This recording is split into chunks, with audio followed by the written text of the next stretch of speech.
Okay, we're going to give a 2-minute warning. No, two. No. We just have some people greeting some people.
All right, good morning. We will call the meeting to order. We would love to welcome you here to the Pikes Peak Area Council of Governments. We have some new members. We do have a quorum, and that's usually Jared or Andy who nod at me on that. But we do have some new members, and so we would like to ask Dave Donaldson first.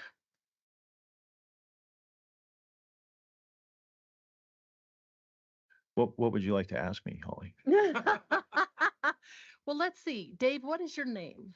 Dave. What is your wife's name? Holly. Okay, and is your wife better than me? Yes. I don't know what the rest of that. Yes, she is. Good answer. Yeah.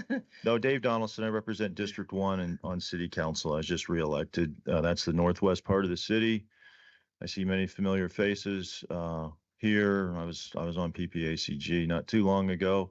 So I look forward to working with all of you. I'm also the chair of Colorado Springs Utilities and the president of the El Paso County Board of Health. That's enough about me. Okay, we'll just do new members first. Brandy. Good morning. I'm Brandy Williams. I could also say I was reelected. It was just 12 years later. So I was elected at large for Colorado Springs in 2011 and served on PPACG for 2 years. Everybody knows it's my favorite board, so it's not a secret. So I'm excited to be back. And now I serve the citizens of District 3. And Roland. Good morning, Roland Rainey, elected to City Council representing the great folks of District 6, and happy to be back in this room. I just finished up as the chair for PPACG CAC, so got to see a couple of familiar faces here in the room, so happy to be here. Oh, wonderful.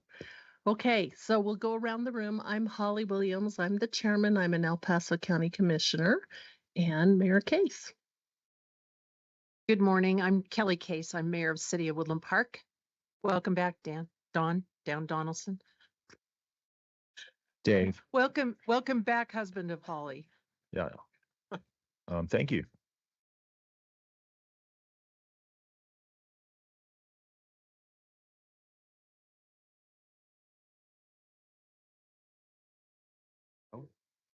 There we go.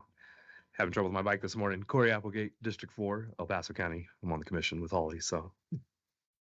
Andy Gunning, PPACG staff. Dave Donaldson, you've already met me. I just wanted you to say that again. Mitch LeKine, Mayor of Monument. John Graham, Mayor, City of Manitou Springs. Todd Dixon, Mayor, Green Mountain Falls. Sharon Thompson, Mayor of Fountain, the end of Mayor's Row. Brandy Williams, still Brandy Williams. Roland Rainey, City Council, District 6. Jeff Bond, representing the command leadership at Peterson, Schriever, and China Mountain. Cheryl Richards, Office Manager for PPACG. Eric Stone, Teller County Commissioner, District 3, but we're all at large, so we serve the whole county. Okay, and we have a lot of guests, so we will continue on. Thank you very much. The first motion we will accept is a motion to approve the agenda. I'll move to approve the agenda. Case, Woodland Park. Yep. Second, Dave Donaldson, City Council. Okay, all in favor, say aye. Aye. Any opposed? Okay, the agenda is approved. Okay, the next item we have is our public comments and presentations. Public comments can be made before or during the meeting. Public comments during the meeting is limited to 3 minutes and can be done at the meeting location or remotely by using the Microsoft Teams link. Individuals are encouraged to notify the meeting organizer before the start of the meeting with the agenda item they would like to comment on. Public comments can be submitted before the meeting via email for distribution to the committee members. Are there any public comments in the room? Okay, and are there any public comments online? Madam Chair, I'll ask anyone who's online to please use the raise hand function to let us know that they'd like made a public comment at this time. Madam Chair, point of order, please. Absolutely. I believe we accidentally skipped any elected officials that are attending online. We did, Okay, and I thank just you. realized that. Thank you.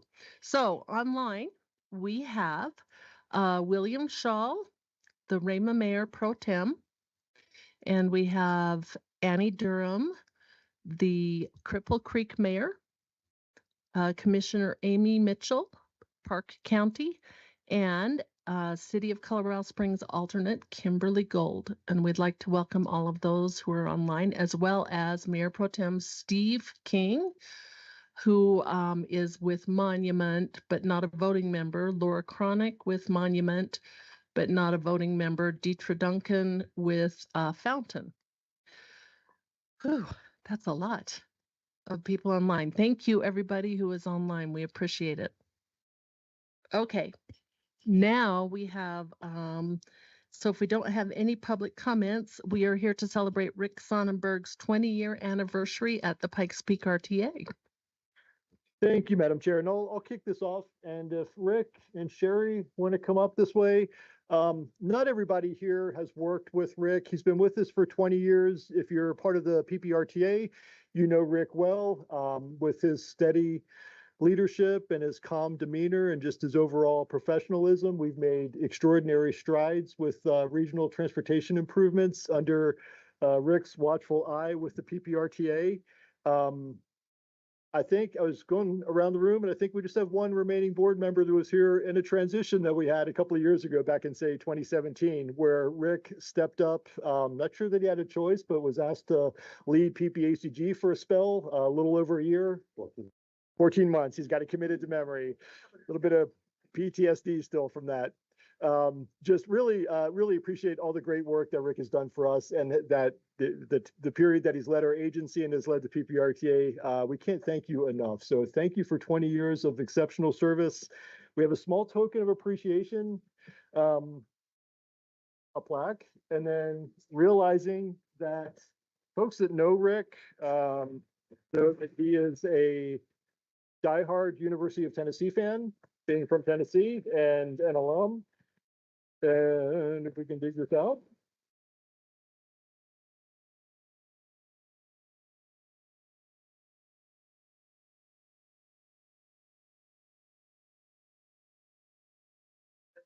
That's not it. Okay. Building up the suspense. This may be somebody else's. It's at the bottom. Oh, okay. All righty. Oh my gosh, this is.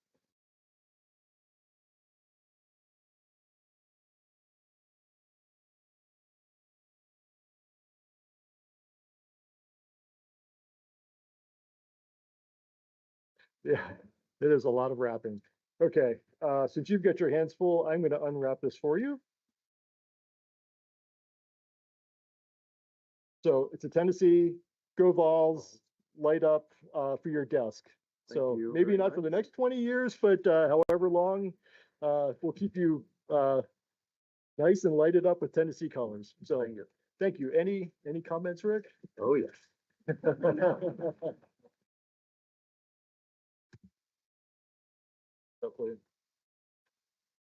Thanks, sir. Good morning, Madam Chair, board members. Please bear with me. I want to share some history going back 20 years, especially back to the beginning.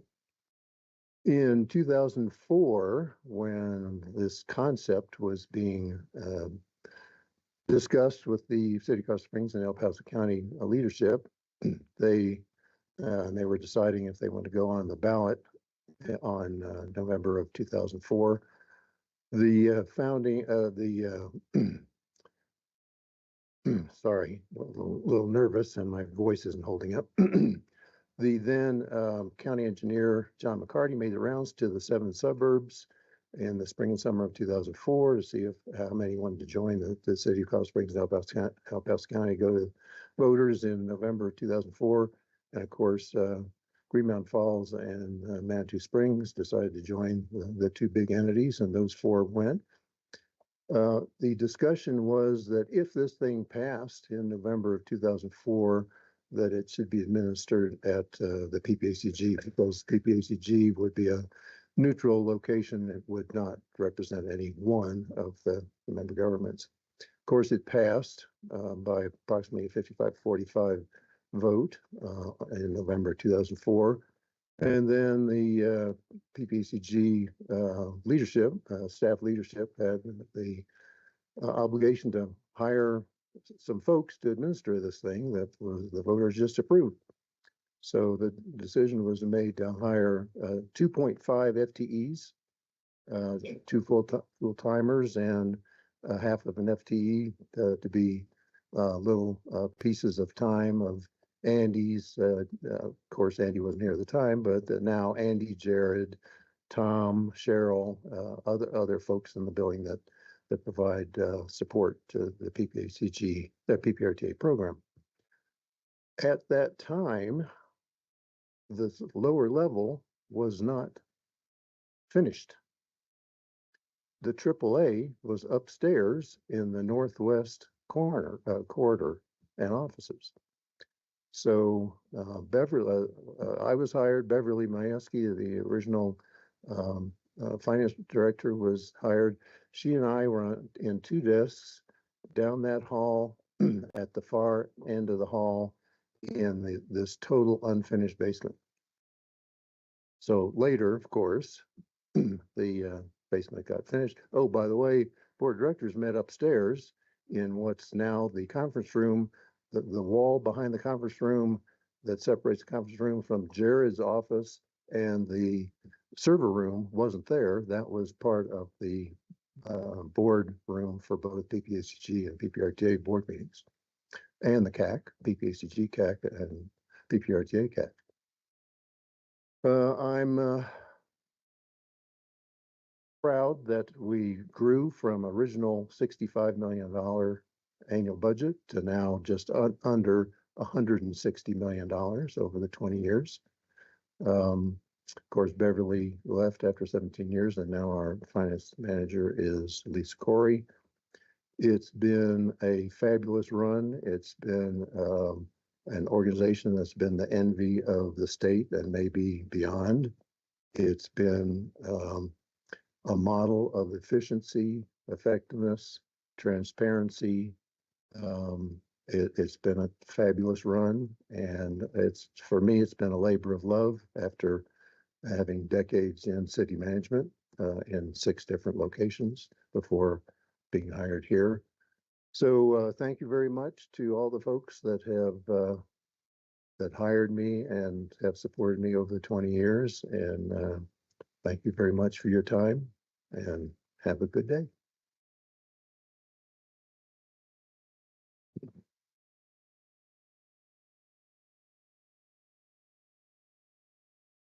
Okay, we need to do a picture real quick. Do a what? Oh, picture. Could I say something, Holly? Can we make? Sure. Oh, yeah, you we can embarrass? roast them. Well, yeah, go ahead. Let me just look at something here real quick. Yeah. So I just want to say that a year or 2 ago, I had the pleasure of working with Rick on PPRTA, and what Andy said is absolutely true. Rick is like the consummate professional.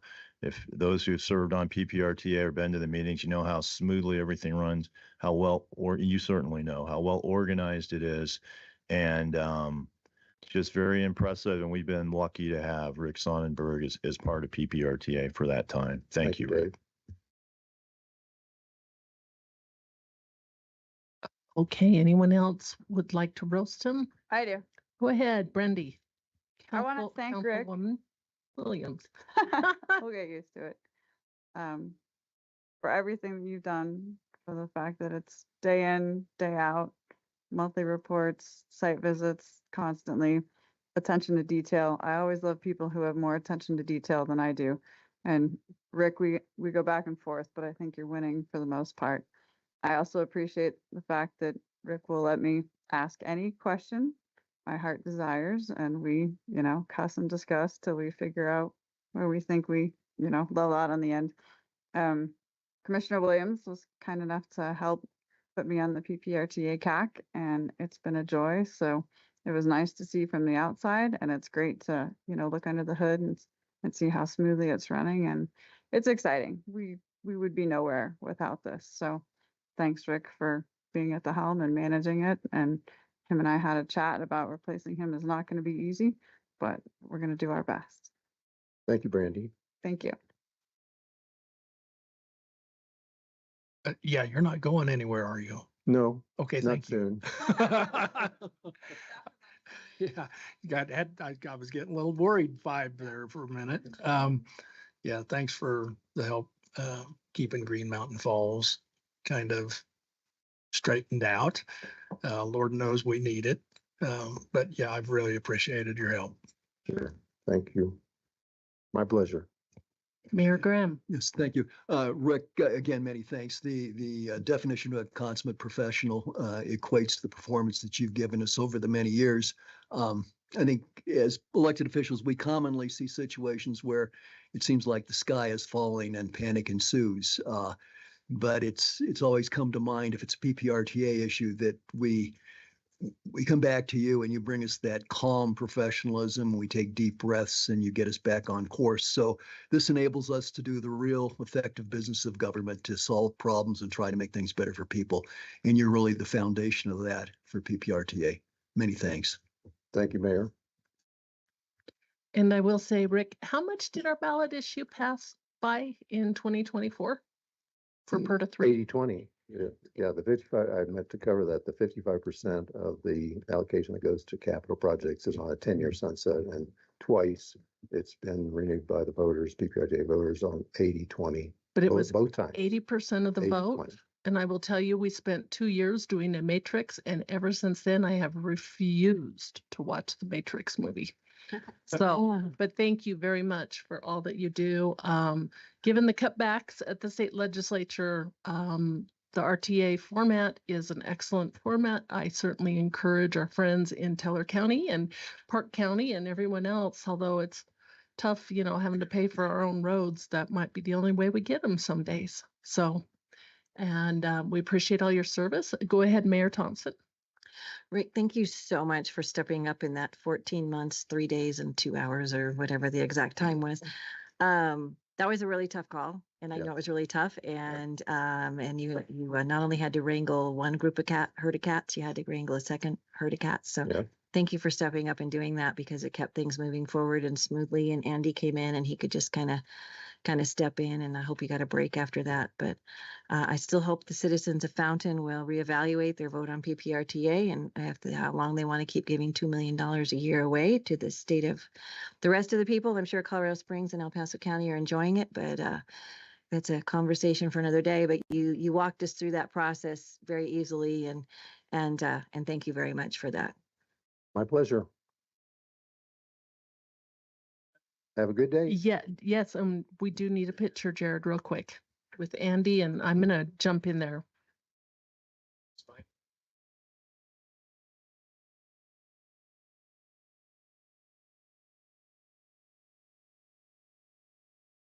But we figured that was inappropriate.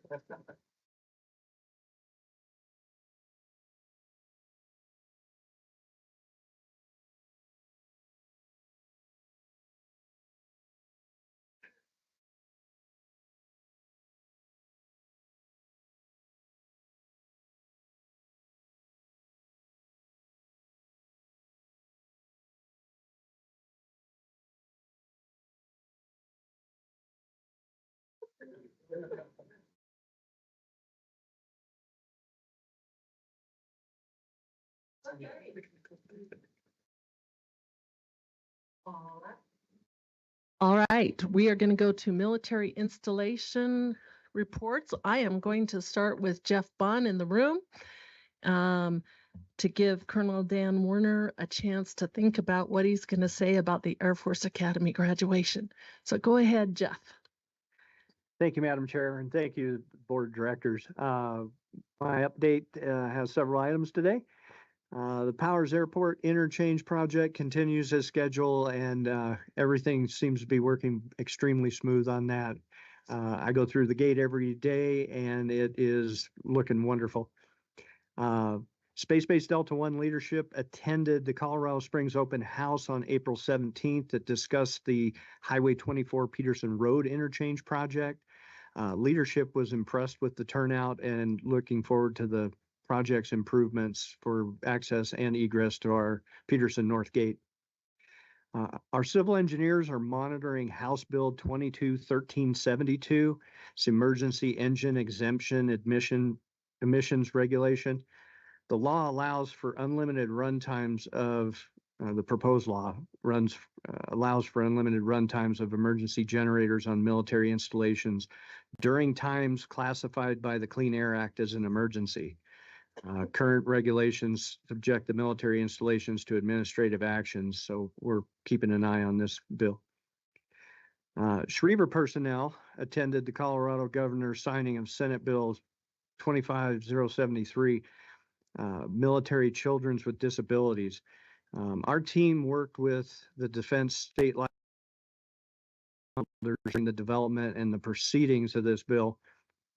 The law ensures family members with children on IEPs or 504 plans to receive services prior to arriving in Colorado.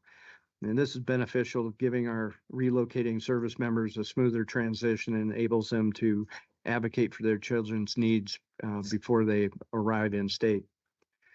4 of our security forces defenders graduated from the El Paso County SWAT training school. It enhanced their close quarter battle skills and enhanced their tactics, techniques, and procedures with law enforcement. And our team greatly appreciates the partnership that we have with our local law enforcement. Our joint Schriever Space Force Base Communications Center reached initial operating capacity last month. Our new communications center puts our fire and police dispatchers together so we can handle all of our 911 calls and emergency dispatches on the installation. And finally, today is the Armed Forces Appreciation Lunch, and we want to thank all that are participating or arranged this. It's a tribute to our service members. There's going to be some folks who get some great recognition today, and I appreciate how the community comes together to show that appreciation to our service members. Pending any questions, that's all I have. Mayor Thompson. Mr. Bond, I wanted to make sure you're aware that Councilmember Estes and I were able to go out on the base one day and I saw the canines in action, and poor guy in the bite suit, he really put in a day there. And then they let us go in, and I am not a military person, but they let me go shoot guns, and that was really fun. So that was really fun. And it's a great program. It's a leadership partnership program. So if anybody in the room gets an invite from Peterson to do that, we started off with a C-130 ride a few months ago. And then and it's, I guess I'm a emeritus or something now with the program. So that was really, really good. So I just wanted to please pass along that was a really, really fun day. And I really appreciated them doing that for us. And that law, if you're not familiar with, if you've never had a child with an IEP or on a 504 program, it is really, really difficult when you change school districts to get the paperwork to follow you. And sometimes it takes up to a year to get the services implemented for your program. So that bill is a huge win for the state of Colorado. Something good our state legislature did this year. And I am really excited about it. I know D8 is one of the most requested school districts with kids with disabilities. So that is going to be something really, really good to see implemented. And I hope if we have difficulties with it, you'll be reaching out and, to the higher up elected officials and see if we need to fix something on it, because that's a great bill. Thank you. Councilman Donaldson. Yeah, thank you, Madam President. Mr. Bond, the bill you discussed, that allows unlimited runtime of the generators on military facilities during emergencies, that's a bipartisan bill? Do you know? I don't have specifics on the bill. I know that our civil engineers are monitoring it because and it is still going to work in concert apparently with the CDPHE and there'll still be reporting requirements. It just makes it to where under emergency. Has it been situations- signed by the governor? Pardon? Has it been signed by the governor? My intel says that it's still working through the procedures. Okay. Yeah, I think it's All a right. congressional bill, right? No, or is it a state house? It's a state. State. That would be Okay, state. state legislative. Okay. What's the number of the bill? 22-1372. So 22 means it was run in 2022. Yeah, it would be So 25. I believe it's already passed. So it's implementation. Might be But I rulemaking. remember a couple years ago talking about this at our legislative sessions and how important it was to get this passed. So I believe it may be. Okay, here it is. And okay. But Yeah, it could be in rulemaking Okay. right now. Terry Carver, it could be in rulemaking. Yes, there you go. Uh-huh. Okay. Okay, well, thank you for bringing that up because I think that makes good common sense. We don't want our military facilities to go black because they can't run because they're limited to a certain number of hours. That's a real concern in Colorado with regulation of our energy industry, and we're putting our military installations in a really a security threatening position with some of the requirements that the state is putting on even local energy and them specifically. So I'm happy to talk with you more about that in the future. Thanks. And Commissioner Stone. Yeah, thank you, Madam Chair. Jeff, in light of, we just received a briefing in Teller County about, from the United States Forest Service about the current capability reductions in regards to their incident management team should we have a wildfire. Do you know within the Office of OEM, in the defense installations, has there been, any talk or plans about being the backstop should, we have a major event that potentially could threaten this region? I know that historically that we've been able to call upon certain C-130 units to provide air support for wildfires. Has there been any additional conversation about perhaps enhanced capabilities in light of what will be probably short-term but very real deficiencies in regards to incident management teams with forest fire response?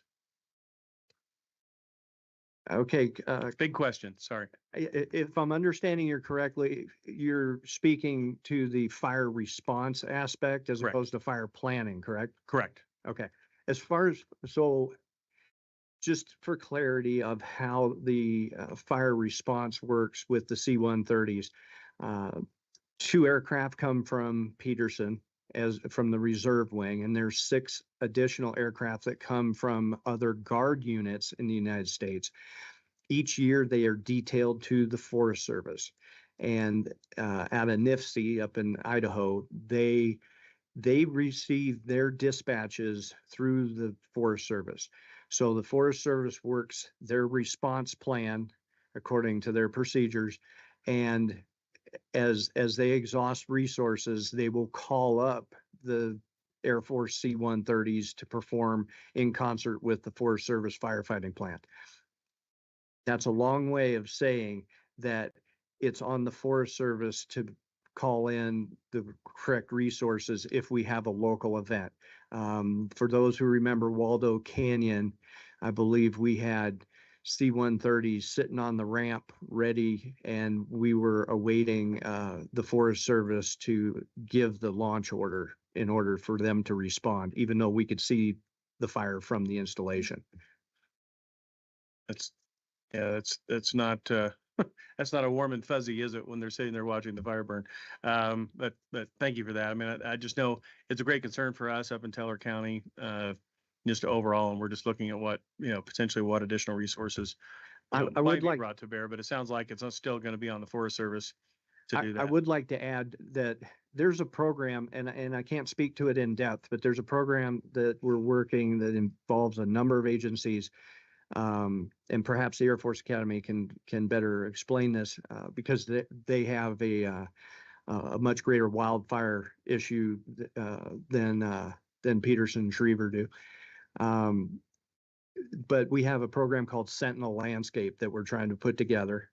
And through that program, it is defining an area that, if we get the designation, is going to provide a multitude of resources to be able to address issues like forest fire mitigation and things along those lines to help keep our community safer. Thank you. Welcome. Okay, if there's not any further questions, I would like to move on to Colonel Werner from the Air Force Academy. We're anxiously awaiting to see our Thunderbirds. No, we're looking forward to providing them this year. Again, graduation time as we get into May, it is all hands on deck, and everybody is extremely busy up here at the Academy. Just to kind of what Jeff said, I don't have a great number of additional deals on the Sentinel Landscape initiative that we're working here on the Front Range. Although what he said is fairly accurate. Is really what it will unleash is kind of access to additional grants, resources, planning opportunities to address some of those items of wildfire planning as such. Yeah, everything you spoke to about the C-130s is correct. I mean, they're a national asset dispatched through the National Interagency Fire Center. So all wildfires, I mean, even though it's an asset that's right here in our backyard down there at Peterson, out of the 302nd, it's considered a national strategic asset. So I know when we had the fire last year, the 168 acre wildfire that we had here on Usafa, although they would have been a great asset to have, they do take time to outfit, configure, and then load up, and then they are directly dispatched through NIFC. Let's see. So that's what I've got on the fire response. As far as graduation goes, let me pull up my timeline here. So looking at the last week of May, as is traditional out here at the Air Force Academy. So starting on Tuesday, really after Memorial Day, is when all the fun events start happening. So Tuesday is the graduation parade that we have up here, which is mostly geared towards parents and families. The demonstrations that we have associated with that is just going to be sailplanes, Wings of Blue jumping into the stadium. And then after that, all of the cadets in the senior class will be dispersed throughout various locations on the Academy, going through their commissioning and actually pinning on their second lieutenant rank. Graduation itself will then be, excuse me, I'm sorry, that's actually on Wednesday, May 28th. And then Thursday is our graduation event, starting on, sorry, my other screen is is a little bit messed up here. But graduation beginning at 0900 here at the Air Force Academy, traditional location, Falcon Stadium, weather permitting, with the Thunderbirds following. So already coordinated with CDOT and everything, just because we understand that, hey, as folks are traveling along the I-25 corridor, roughly around the 11:30 to 12:30, 1300 timeframe is when you'll have the kind of the best view of the Thunderbird air show. So looking forward to that. And then shortly after that, we do the next day on Friday, 30 May, we bid farewell to Brigadier General Latundra. She is the Dean of Faculty for the Air Force Academy and is retiring after 29 years of service. So definitely she has been kind of a foundation, a hallmark, just a wonderful leader here at the Air Force Academy, leading the academic mission. And we wish her the best in the next endeavors that she has in life. And then as far as the installation command goes, I'll still have one more PPACG meeting where I'll be joining you all in June. And then really the entire installation command sort of trades out. So our wing commander, Colonel Amy Glisson, will be conducting her change of command on 11 July, as well as the command Chief Master Sergeant Jeremy Schoneboom. He will be moving on as well to Moody Air Force Base to become to be the command chief there. And so roughly about the same time frame, he'll be taking off, and then same time, early July, I will be departing here. Sad to leave Colorado. I definitely consider this, you know, my home away from home, and the people in the community here have been definitely embracing and wonderful here. But the island of Oahu calls me out to the beautiful state of Hawaii. It's a sacrifice, you know, I'm happy to make for our country as I lead as the command engineer out there in the Pacific. So looking forward to that. So at the next meeting, I will try to I'll have all the names and everything, and be able to relay that to the group of who the new leadership team is here for the installation. As far as outages, road conditions and everything, really nothing of significance here at the Academy except for the upcoming graduation. So find your good view for the Thunderbirds on Thursday, 29 May. And we look forward to giving you a good show. And pending any questions, that's all I have. Do we have any questions? My only big question is, when do you find out who your speaker is? Is that a week before? I would love to know that too. Previous years, we've known that a month in advance. This may be the day before. Who knows? Yeah, I know if it's if it's the president or vice president, it's only 3 days before. So we'll just anxiously await to hear. But thank you so much for your service too. And I think it is a big sacrifice to have to go to Hawaii because of the humidity, but the waves are really pretty. So. Yes, Oh, ma'am. and you can leave your snow shovel here. I will be back for frequent visits up to the ski resorts. So yes. Awesome. Well, we look forward to having you back. Any other questions? Thank you for that wonderful update. We appreciate it. Is there anyone online from Fort Carson? I know Fort Carson is having maybe a Memorial Day service here in a couple weeks. I saw that. I will be out of town for that. So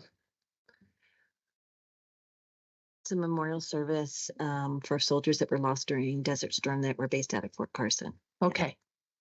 I know that I saw an invite for that. Okay, we are done. So now we will move on to our consent calendar. Consent items are acted upon as a whole unless they are called up for discussion by a board member or a citizen wishing to address the board.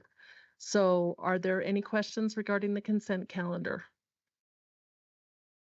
I will take a motion to approve the consent calendar. Mayor Dixon, I'll move to approve. Second. Okay. All in favor say aye, including those online. Aye. Aye. Okay. Any opposed? All right. Thank you very much. Item number 5A is an election of a board officer to fill the vacancy. Andy Gunning, Vice Chair.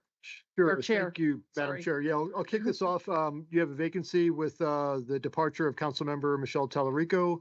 The last meeting was last month, so the second Vice Chair position is currently open. Sent out the guidance in the packet as well, in the board policy for making appointments. It does mention that the city of Colorado Springs and El Paso County should have at least one representative on the executive committee, as they are the two large organizations, local governments rather, that contribute over 90% of the member dues to the organization. So I'll point that out. I think you have a request in front of you, and we'll let you all take it from here. Okay, I I'll would- open the floor for nomination. I would like to nominate Brandy Williams. She's been in the seat before as first vice chair and has been on the TAC for years leading that and has a lot of experience that we need in this in this world. So that is my nomination, Brandy Williams. Mayor Dixon, I'll second. Okay, we have a motion and a second. Are there any other nominations? Mayor LaKind, I'll third the nomination. Okay, there being no other nominations, I will close the floor for nominations and we will all in favor say aye. Aye. Aye. Any opposed? Okay. Brandy, welcome to second vice chair. We're kind of missing, could you get a dog? We're really missing Puma. Yeah, we need another dog here at the meeting to have as our I'll mascot. bring my chow. She can wander around and. I think all the staff just went. No, we're all dog people. Yeah, most of us, not all. And Madam Chair, if I could just mention one thing real quick. Yes. And thank you for stepping up and serving as our second vice chair. Appreciate that. One thing we'll have on the agenda for the next meeting in June with the departure of council member Lynette Crowe Iverson. She was your representative to the Front Range Passenger Rail Board, District Board. We'll put that on the agenda for action. You'll need a representative that you'll want to appoint probably sooner rather than later. It doesn't need to happen next month, but just letting you know that that'll be coming forward and you can make an appointment if you're ready in June. Okay. Commissioner Stone. Yeah, thank you, Madam Chair. Just to, our new members from Colorado Springs City Council, just wanted to extend a great welcome and frankly, great relief over all of you being appointed because you all have tremendous experience with PPACG. And, a couple weeks ago, I don't know but I was kind of wringing my hands of, how much are we going to have to train and all? There's none of that. You guys are going to obviously hit the ground running and just so ecstatic to have all of you on the board. We are, and it's going to be fun this afternoon at PERTA, having 3 new members and they haven't been trained yet. So we're going to have a little fun, I think, with that. So our second item is our bylaws. Jared.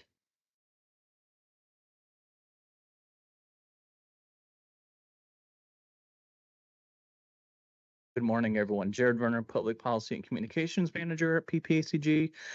This was an item we brought back to the board at the March 12, 2025 meeting. We brought it up for discussion and answering questions, and since then we've had some other conversations with board members, and I think we're ready to bring it back for adoption, pending board approval. I will just kind of preface at the beginning that this is not something that is going to be a victim of any kind of grant or funding or legal compliance. So if we need to push it back, we can, but I think we're in a good spot to make this change. And so what this change would be a change in the bylaws, and you all should have received a email with that language on May 2nd. And what this does is it basically creates a working group category separate from our committee category. Committees right now require board approval for membership. They have bylaws, they have a much more formal structure. And as we were kind of going through some of our committees, that formal structure really kind of gets in the way of the purpose of those committees and really trying to develop what they're tasked with developing. And so we've been noodling with this for quite a while now, and we came up with this working group category. And the language and the proposed bylaws changes are in attachments, but I'm just going to go through kind of a summary of what that language says. The board of directors will set the scope and purpose of the working group. This is for the most part already existing with the committee structure. The executive director or their designee will determine the membership as opposed to this coming for board approval. This allows staff to choose specific individuals based on expertise or policy area. Member governments still have the ability to send someone to these working groups.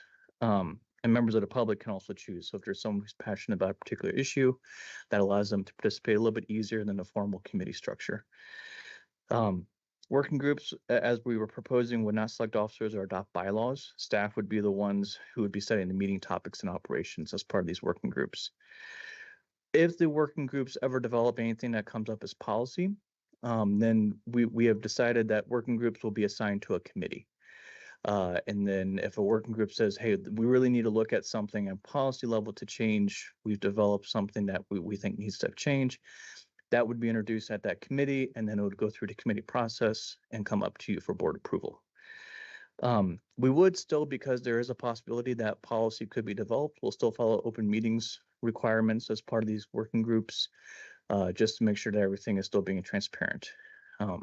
I've also gone into more detail, happy to do that, just in terms of our existing committees and kind of where we're looking at forward, moving forward with two of our committees and turning these into working groups, but we're not having that discussion today. This is just giving us the mechanism to do that, and most likely bring those forward at the June or July meeting, again, pending board approval today. Happy to answer any questions on this particular topic. Okay, Councilman Donaldson. Yeah, thank you, Madam President. Jared, can you give an example where the committee structure wasn't adequate? Why do we need to do this? And I'll just start off saying I'm always leery when we're taking authority farther away from the elected representatives. They won't be the ones to appoint to these working groups. It'll be the executive director, who we love, and he has good judgment. But I always get nervous when it seems like this is being created. Authority power is moving from electeds to others. No, and I completely understand that. So we've tentatively identified two committees that we would look at that. Mobility Coordinating Committee and the Air Quality Technical Committee. Mobility Coordinating Committee used to be a federally required committee as part of our funding. As far as we have found in the latest Code of Federal Regulations, that's no longer the case. And that's a committee where, again, just as the name implies, mobility coordinating. So we would be a little more intentional in trying to get the right people to the table, primarily those who are dealing with transit, paratransit, specialized human transit, and being able to bring those people together just to come together and say, hey, how can we better serve the citizens of Pasco County and the region in general? Teller County has a really good model for this already. But for example, we're seeing already organically happening with some of our providers. They're being to share software between each other. That's been helping schedule. And so, for example, without presupposing what this working group would be doing, what are the barriers to getting other people onto those software? So they don't have those wasted trips. They may have to go out, but then they're coming back empty. And better coordination along that. Maybe it's a training coming up where they have an extra seat, or it's an opportunity to say, hey, we'd love to be able to do this training, but we need 10 people to make it economically viable. And that's where it facilitates that discussion much more than that formal committee structure.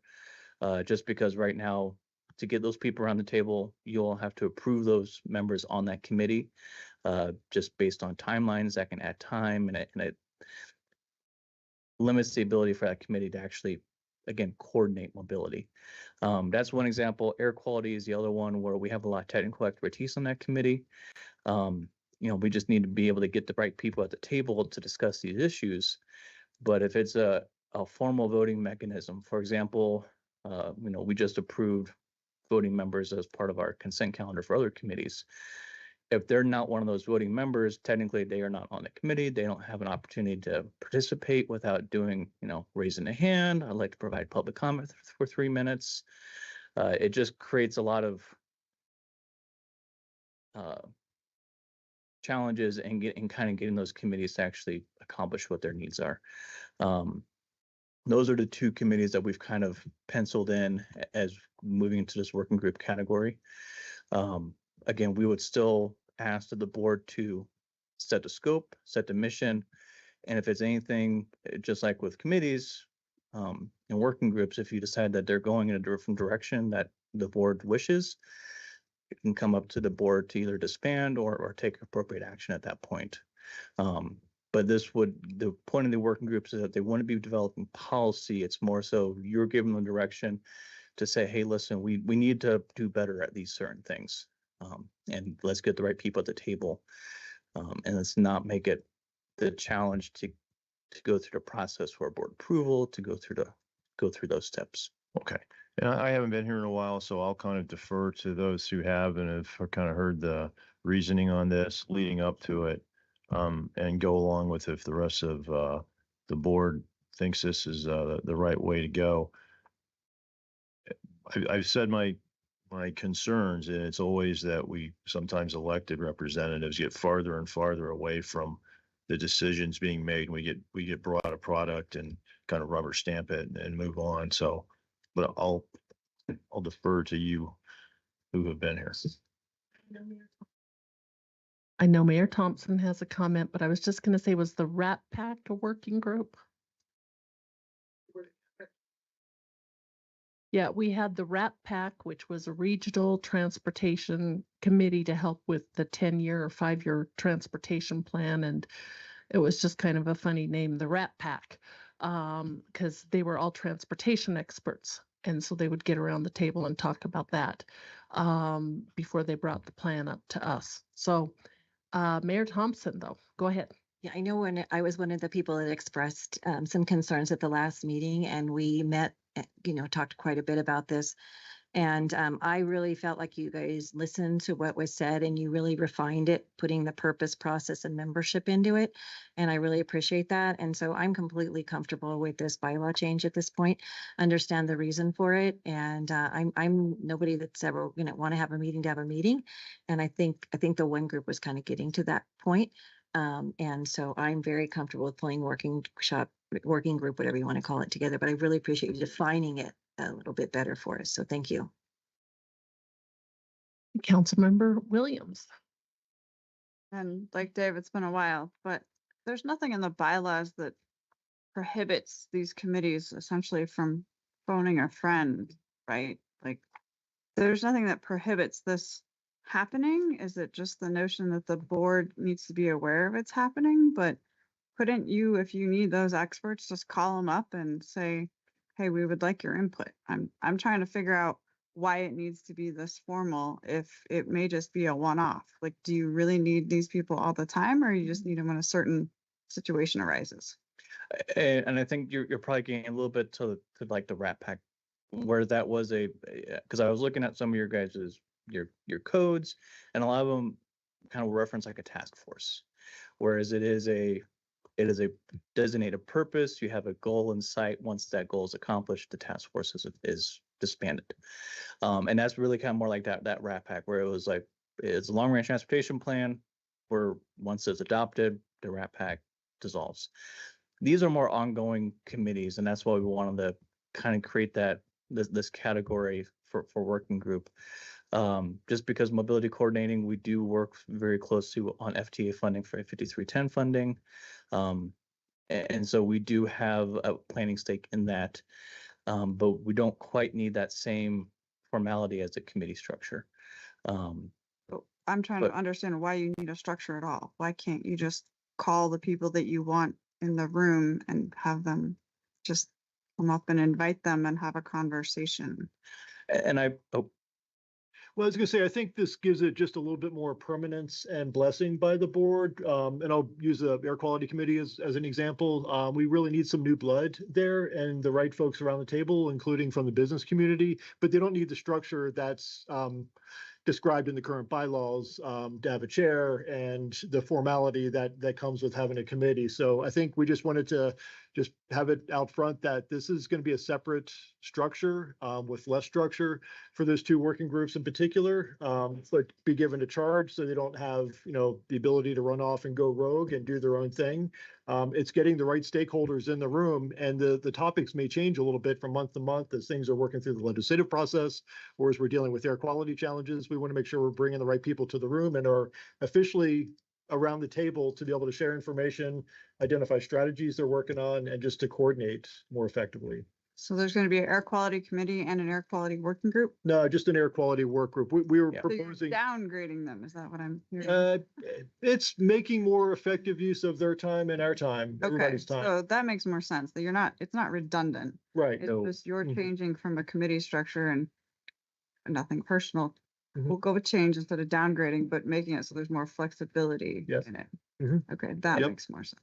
And I'll kind of say to your point, as opposed to just bringing people together, I think, Andy, I think we have a lot of trust with the board, but at the same time, this still gives the board that oversight to be able to say like, no, like, here's what you're going to do. Here's the lanes you're going to stay in.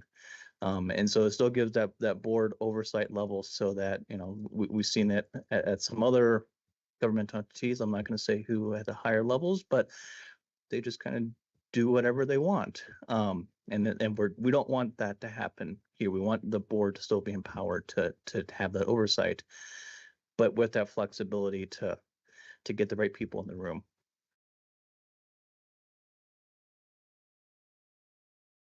Okay. Do we have any further questions from anyone online or in the room? Okay, that being completed, do we have a motion to adopt the bylaws and the changes as presented therein? Move to approve. Sharon Thompson. Second, Eric Stone, Teller County. Okay, we have a motion and a second. All in favor say aye. Aye. Aye. Any opposed? Okay, thank you, Jared, very much for the work on those bylaws. We appreciate it. Our next item then is still Jared, information update for the legislature.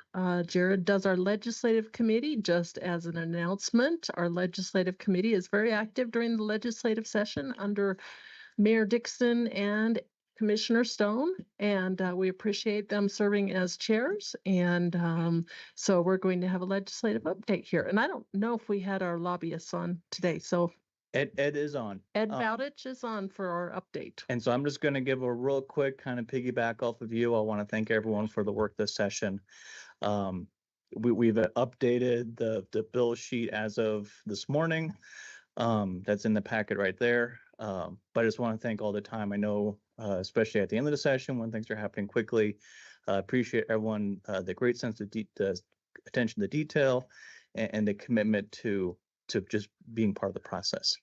With that, I will pass it off to Ed to give a summary. Good morning, everybody. And Jennifer should be on and just needs to be upgraded as well. Thank you for the invitation this morning. I'll just give a brief overview. The session went for its 120 days, January 8th, and concluded on May 7th. There were a total of 657 bills that were introduced. Every one of them, I'm sure, addressing a critical state priority. The governor has until June 6th to sign or let a bill become law without signing or veto any bills. To date, this session, the governor has already vetoed 2 bills, one on internet and accessibility issues, and one on the Colorado Open Records Act. Both of those bills passed with more than 2/3 majority in both houses, but there was no successful override before the legislature adjourned.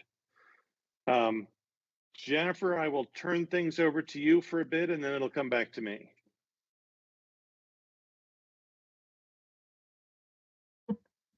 Go ahead, Jennifer. I think we've got you there. There you Okay, go. yes. Thank you. My apologies. I was upgraded. I appreciate it. Sorry, I'm not able to fully be on camera this morning, but thank you for having me. I wanted to, Ed gave kind of just a general overview of the session, and I want to talk a little bit about some major themes and some bills in which we engaged on this legislative session. So some of the themes, as Ed is going to talk about here in a little bit, there was no money, which was good and bad. I think it did prevent legislation from being introduced.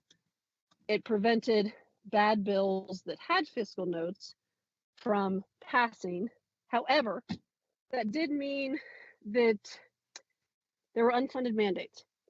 So there were some bills that definitely put the burden of funding certain programs onto counties, onto local governments, school districts, special districts, et cetera, et cetera.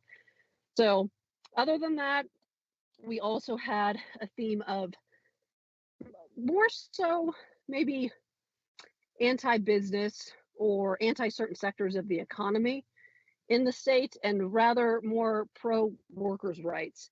We saw a slew of bills, one including the Labor Peace Act, Senate Bill 5, which I imagine some of you may have heard about. It's been in the news quite frequently over the past couple of weeks as a priority of the majority party in the legislature But the governor does not like the bill. So this bill is being set up as a fight between the legislature and the executive branch. In addition, elections were also kind of a hot topic this session as well too. We did see two bills that do change the way that that county commissioners and members of the General Assembly, if they're appointed by a vacancy committee, it does require that those appointees do have to run in that next year for the election, even if it's an odd year. And then they have to run in the normal, well, not normal, but the the regular cycle election in an even year as well too. Housing always is a topic. I'm going to talk a little bit about construction defects. So some of the specific legislation that we engaged in on behalf of PPACG, the construction defect bill, which was House Bill 1272. This one had overwhelming support.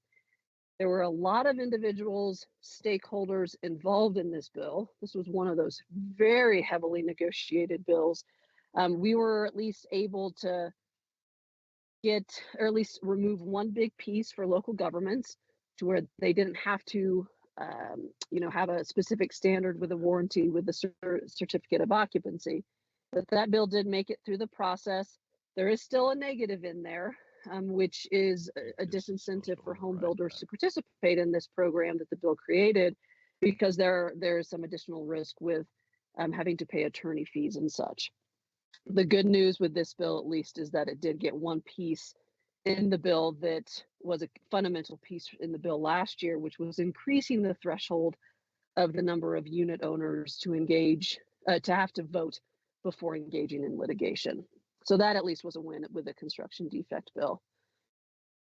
On transportation, we did engage in several bills. We were successful in a few of those. The vulnerable road user bill, there were two iterations of this bill.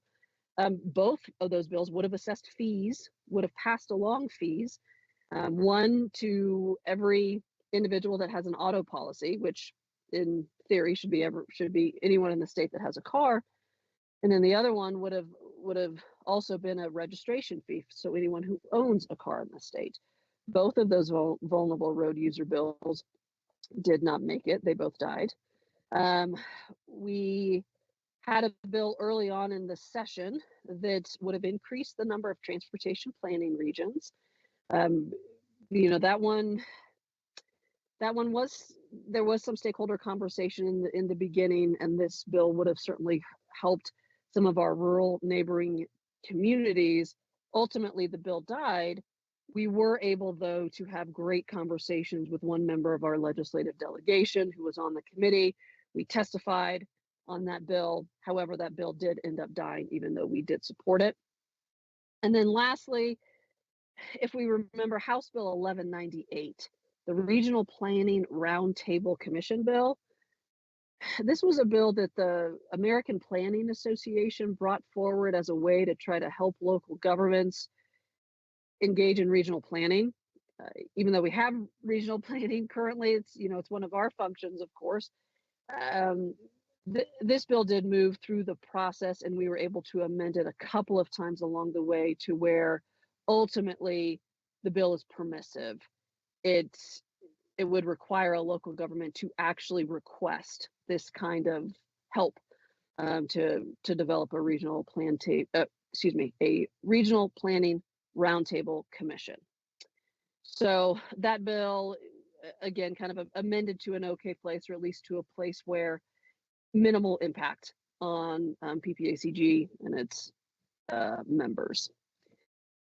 So Ed, I will kick it over to you to talk about senior issues. All right, thank you, Jennifer.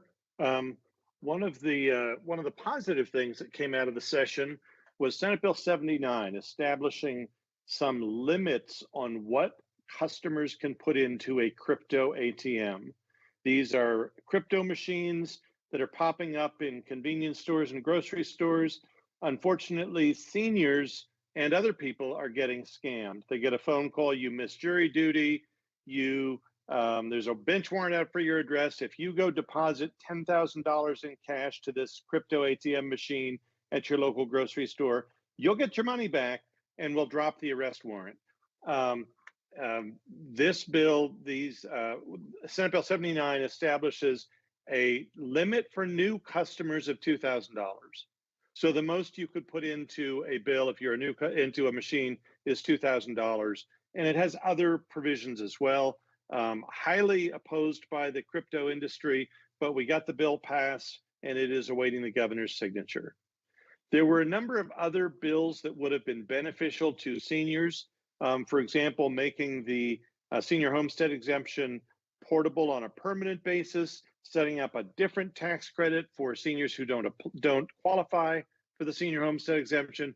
Those bills all died only because of the lack of available funding. I imagine some of them will be back next year, but it was just the budget situation that made it so they couldn't get past this year. Turning to the budget, there are going to be some negative impacts on local governments. In an attempt to balance the state budget, there were reductions in transportation funding and reductions in state funding for senior services as well. And finally, as we look towards next year, there's not as many summer interim committees this summer because of the cost of running interim committees, but we will see transportation interim committee, agriculture, water resources interim committee, and a wildfire interim committee. Those are standard committees that run every summer. And then as we look towards 2026, we're still going to be constrained by a state budget limitation. It will also be the last year of Governor Polis. So we'll see if the legislature wants to push back more on initiatives coming from the first floor. And then everyone will be gearing up towards the 2026 elections. Finally, I'd say it's important for us to continue to connect with our delegation. I think it was positive this year that we got some support from our delegation, but it's a constant thing we need to keep doing. So that concludes our formal report, and Jennifer and I will stay on the line. Okay, do we have any questions in the room or online for our wonderful lobbyists? Okay, Commissioner Stone. Yeah, thank you very much. And Ed and Jennifer, want to thank you, for all your help and representation over the last legislative session. I know many of us, probably all of us at some point or another, have been involved in this session in attempts to try to preserve local control. In my 4.5 years as a county commissioner, I have never seen so many attacks on local control and local government as what we saw in this legislative session. And I brought it up in our last meeting of the legislative committee, but I'm wondering whether or not it would be appropriate or not for PPACG to write a letter for distribution to the members of the legislature, knowing that there's no election this fall, so we'll have the same legislature next year, except for the perhaps 20% that'll be appointed between now and then, about not only our desire to protect local control, but to remind the legislature that local governments either are formed by the people in the form of communities and home rule communities, or they were formed by the state in the form of counties to be able to perform services and that are appropriate to the local population, because as Thomas Jefferson has said, is that the government which is close to the people is the best form of government. And in fact, Jefferson was quoted as saying that when local government fails, then democracy fails. And because then at that point, everything becomes more authoritarian. But I'd like to throw it out there. It doesn't have to be immediate, and I'm certainly not looking for action today, but as a suggestion to the board that perhaps we were to craft a letter to the governor and the legislature, just explaining some of our concerns and asking for them to allow us to do our jobs. We know our communities, we know our counties, and boards like this allow us to work together both regionally. We saw the regional planning thing because it seems the legislature is unaware of what we already do, and I feel like we need to remind them of that. That being said, that's my soapbox, so I'll get off that. But a couple of other things that I did want to talk about is that the constructions defects bill, which we did support, HB 1272, we went from a strong support to a very strong. We actually reversed on it because they changed the bill so much that it made it ineffective, and we went to an oppose, which I think actually was effective because we did get the worst of the worst things removed out of that bill. I did go to the signing ceremony on that, which was the day before yesterday up in Denver. And I think that signing ceremony reflected exactly what I'm talking about, which was that they presented this as the great cure for housing in urban Colorado. And I just kind of had to shake my head and chuckle because obviously this was a bill to benefit all the people of Colorado, but they acted as if it was only to help one segment of the state when it didn't. And we're hopeful, and obviously we'll have to wait and see what the market does in relation to that, but hopefully we'll provide an opportunity for our seniors to be able to downsize into maintenance-free condo type communities that they're currently fleeing the state to find in Arizona, Florida, and Texas. So I'm hoping that enough was done that the market will respond over the coming years with some projects that will allow our seniors to do that, and hopefully the portability of the homestead protection on their property taxes will be able to follow them in the future, not just in the short-term future.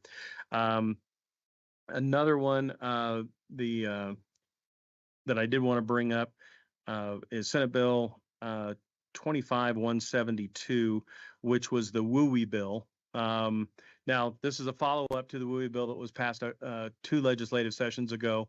And for those of us that are, not only up on the mountain, but actually affects Colorado Springs equally, is that there was a bill that was passed to create a WUI building code where they would establish, unfortunately, they gave them the power to establish what the definition of the WUI was, but then also to adopt building codes that we would be forced to adopt as local governments.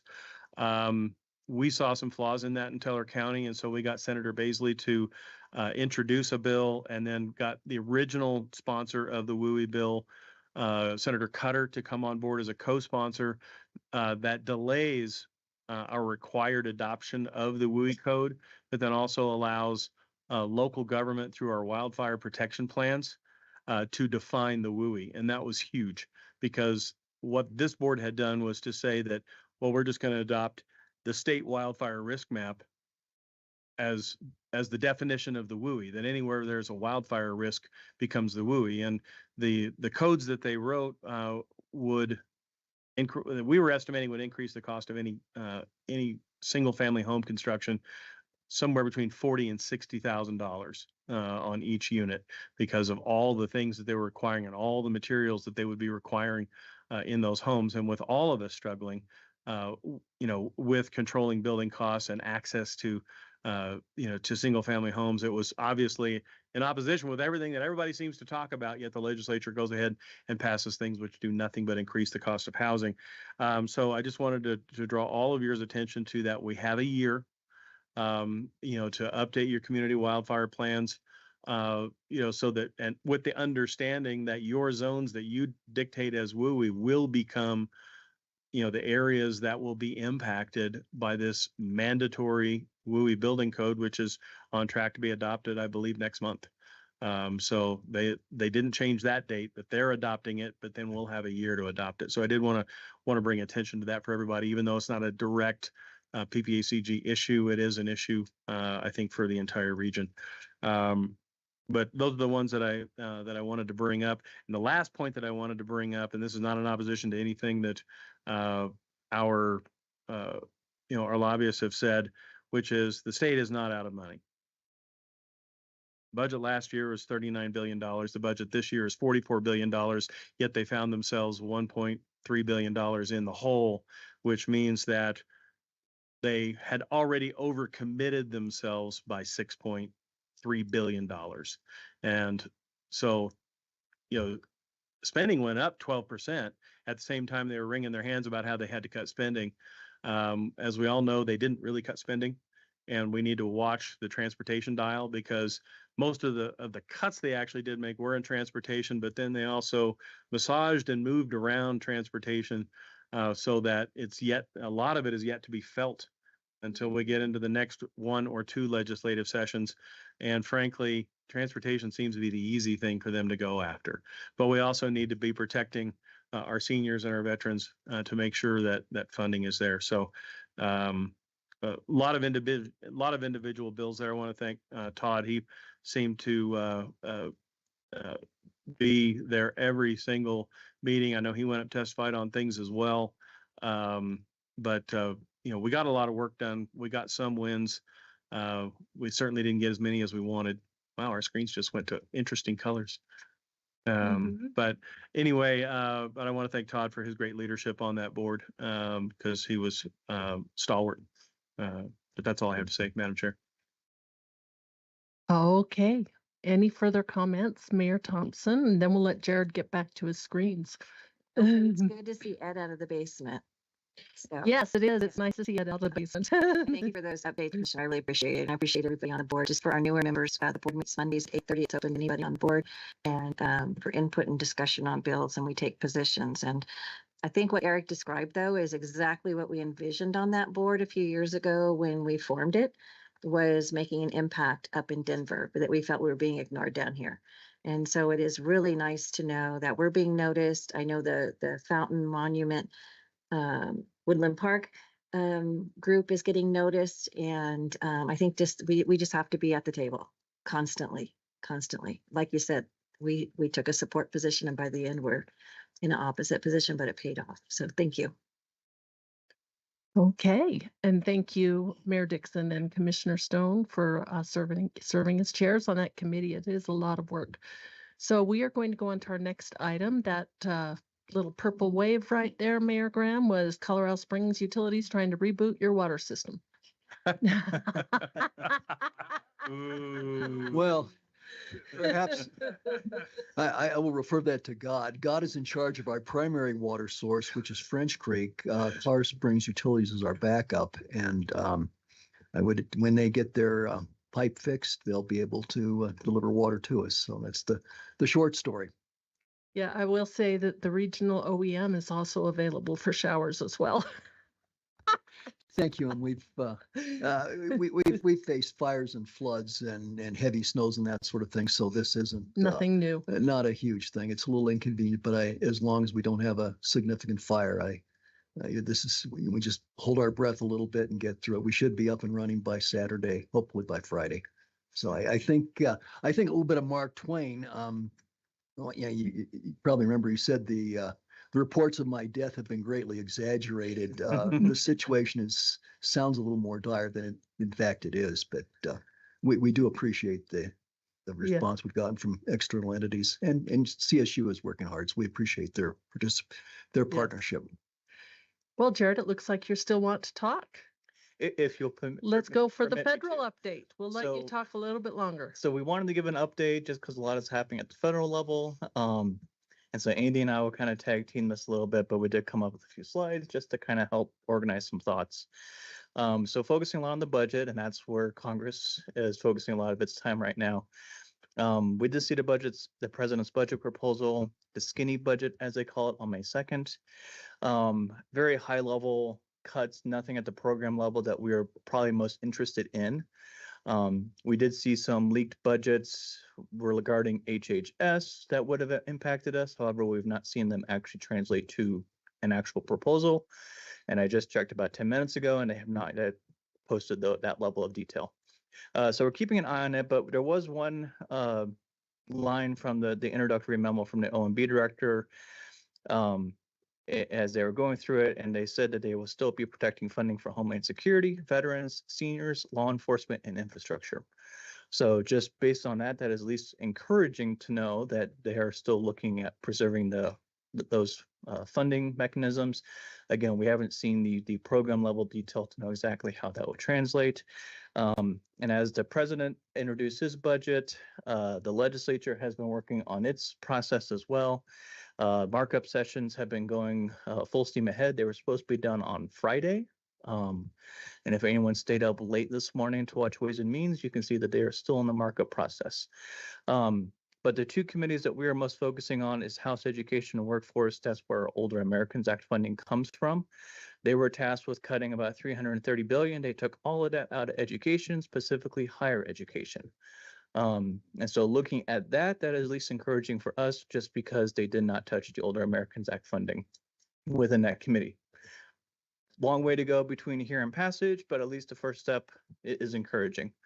And then the other committee that we're focusing a lot on is House Transportation and Infrastructure. If you hear us say T&I try not to do acronyms, but sometimes it slips. They were only tasked with cutting $10 billion. As far as I'm concerned, that's basically a rounding error for transportation infrastructure. Both those committees had their markups on April 30th. I was watching one, Andy was watching the other. I mean, it's just riveting stuff going on upstairs if you guys just want to watch us at work. They cut 4 billion, and then they added a few of fees on hybrids and electric vehicles for the highway formula. They are now both going to the House Budget Committee, which has yet to set its markup date for those committees, and then going on to the, ideally, is what the Speaker has continued to say, Memorial Day. I'm not going to put bets on whether they make it or not, but at least it's encouraging. They are pushing through this process very aggressively. We were also looking at, I didn't write it on here, but the committee yesterday, Energy and Commerce was yesterday. That's the Medicaid committee. We were looking at that for a couple reasons. One, there's a potential, although it's not written in stone yet, that, well, actually it is, as right here, that some of the Older Americans Act funding programs will transfer into the Center for Medicaid Services. So we're kind of keeping an eye on what Medicaid would look like. At the same time, we're also looking at the Medicaid budget for what that might do to the state budget. The initial proposal didn't make it out of committee yesterday, so I think at least calm is in the waters on the Medicaid side in terms of actual funding that will come to us. What that might impact in terms of increase in services for our area agency on aging could be a different story. And then some of the other things that could impact state level budgets. But in terms of actual funding for our programs, right now, that's not coming out of any kind of Medicaid funding source. But I did want to also touch, I think we covered this last month, but if we didn't, we'll at least give a refresher on the reorganization in Health and Human Services, which is where Older Americans Act funding comes out of. Specifically, it was the Administration for Community Living, also known as ACL. They are proposing to eliminate that administration. It is a relatively newer administration, only formed about 13 years ago. But as part of that, some of our programs will be distributed to the Administration for Children and Families, Centers for Medicare and Medicaid Services, and a newly created Office of Strategy. As part of that reorganization, we have not seen anything that indicates a lowering of funds that would come down through the states and to us. Obviously, we're keeping an eye on that. I think we could be seeing, just because they are cutting staffing as part of that, is the process, just the administrative process to get reimbursed, is that going to be slowed down? We haven't seen anything to indicate any of those things yet. We're still actively working. Jody's on the executive committee, right, of US Aging, which is one of our national organizations specifically focused on area agencies on aging. So we're keeping our ears to the ground, trying to make sure we know what's going on. We'll let you know if anything happens that could impact our operations, but so far, nothing yet. And I just kind of wanted to touch base. This was some of the detail on the transportation infrastructure and what they cut. We put this up there just because we don't think any of these funds or any of the funds that any of our members would be impacted by, but just awareness that if they are, you can forward it along. And then at the very end, those new fees. So as it passed out of committee and now it goes to budget committee, the Highway Trust Fund has been needing to get general fund support for years and years now. And that's all supported by the gas tax. Hybrids pay less and need less gasoline. Electric vehicles don't need any gasoline. So this is essentially an attempt to try to write that formula a little bit by assessing $250 annually on electric vehicles, $100 annually on hybrid vehicles. Based on the Association for Metropolitan Planning Organizations, what they've looked at, Those two right there would probably generate 38 billion over the course of 10 years, which is obviously making up much more than the 10 billion they were tasked to cut. So Madam Chair, can I ask a quick question? Absolutely. Jared, how are they gonna collect that? Have we gotten that far yet, or right now is it just, words on paper? as far as I know, it's words on paper. How they would do that, Right. What's the reality of Yeah. who actually does that, tracks it, sends the check to the feds? whether that's because I know states are primarily doing that, whether that comes to the states, I'm Right. hypothesizing on that process. Okay, thanks. But I'm done. So unless Andy has anything to Go add. ahead, No, Andy. very good overview. Just wanted to mention, I was going to mention this at the end of the meeting under my report, but I'll mention it now. We had a good meeting, Chair Williams, Vice Chair Stone, Jared and I with Representative Jeff Crank a couple of weeks ago. I think it was the end of April, to go over how we're impacted by federal issues and talk specifically about our air quality challenges with EPA, transportation funding that's going to be up for reauthorization next year, and also the Older Americans Act funding. So good start of a conversation and building a relationship with the representative to get him a little more dialed in as to how we're impacted by the different federal programs and direction that we get. One thing we will share around as well in preparation for that, we did put together a few different fact sheets on the 3 topics I just mentioned, and we'll get these out to everybody. So you're armed with these as well. So when you are back in DC or have a chance to have a discussion with the representative or other members of our federal delegation, you're armed with what our challenges and needs are. So thank you. Okay, and just a plug for the local Chamber of Commerce, I know that I think the trip is in late August or September, but last year the Castle Rock Chamber of Commerce joined with us and they really enjoyed our legislative trip to DC. And so any other chambers who would like to try and call Colorado Springs Chamber and join the trip to come to DC, the El Paso County lobbyist helps organize it, but we do get to meet with all of the representatives and senators. And so it's a great time to go lobby for different issues. So it's certainly something that we would love to see other communities come on. So, all right.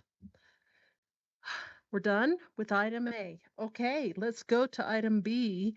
I will say I usually run right through the meeting without a restroom break. So if you see what each of us individually leave, that's why. If we need a collective restroom break, there's not that many restrooms. So thank you. Okay, let's go to B.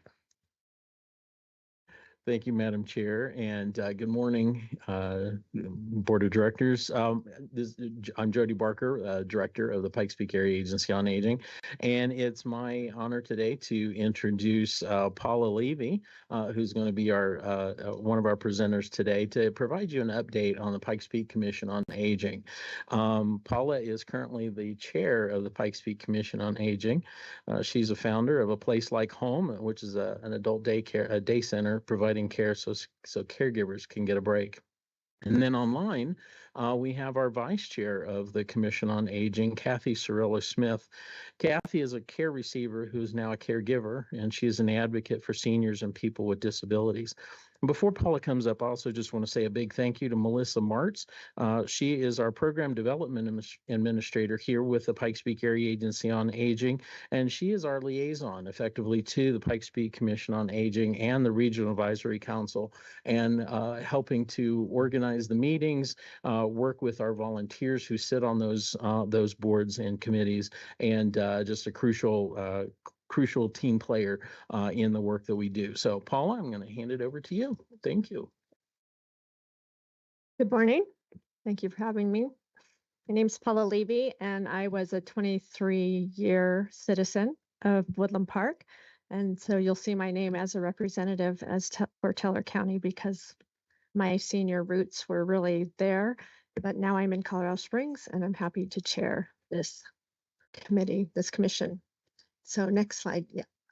So this slide shows the entities for older Americans and the leadership and advocacy entities that are in our state. The first one is the Colorado Commission on Aging, which is a governor-appointed commission made up of aging and older adults experts from across Colorado. And Aaron Marizella and Penny Whitney are our Southern Colorado-based appointees who are also on our Commission on Aging and the liaison between those two entities. Our Pikes Peak Commission on Aging, which is our PPCOA jurisdiction appointed and at-large commission made up of aging and older adult experts from the region served by the PPACG.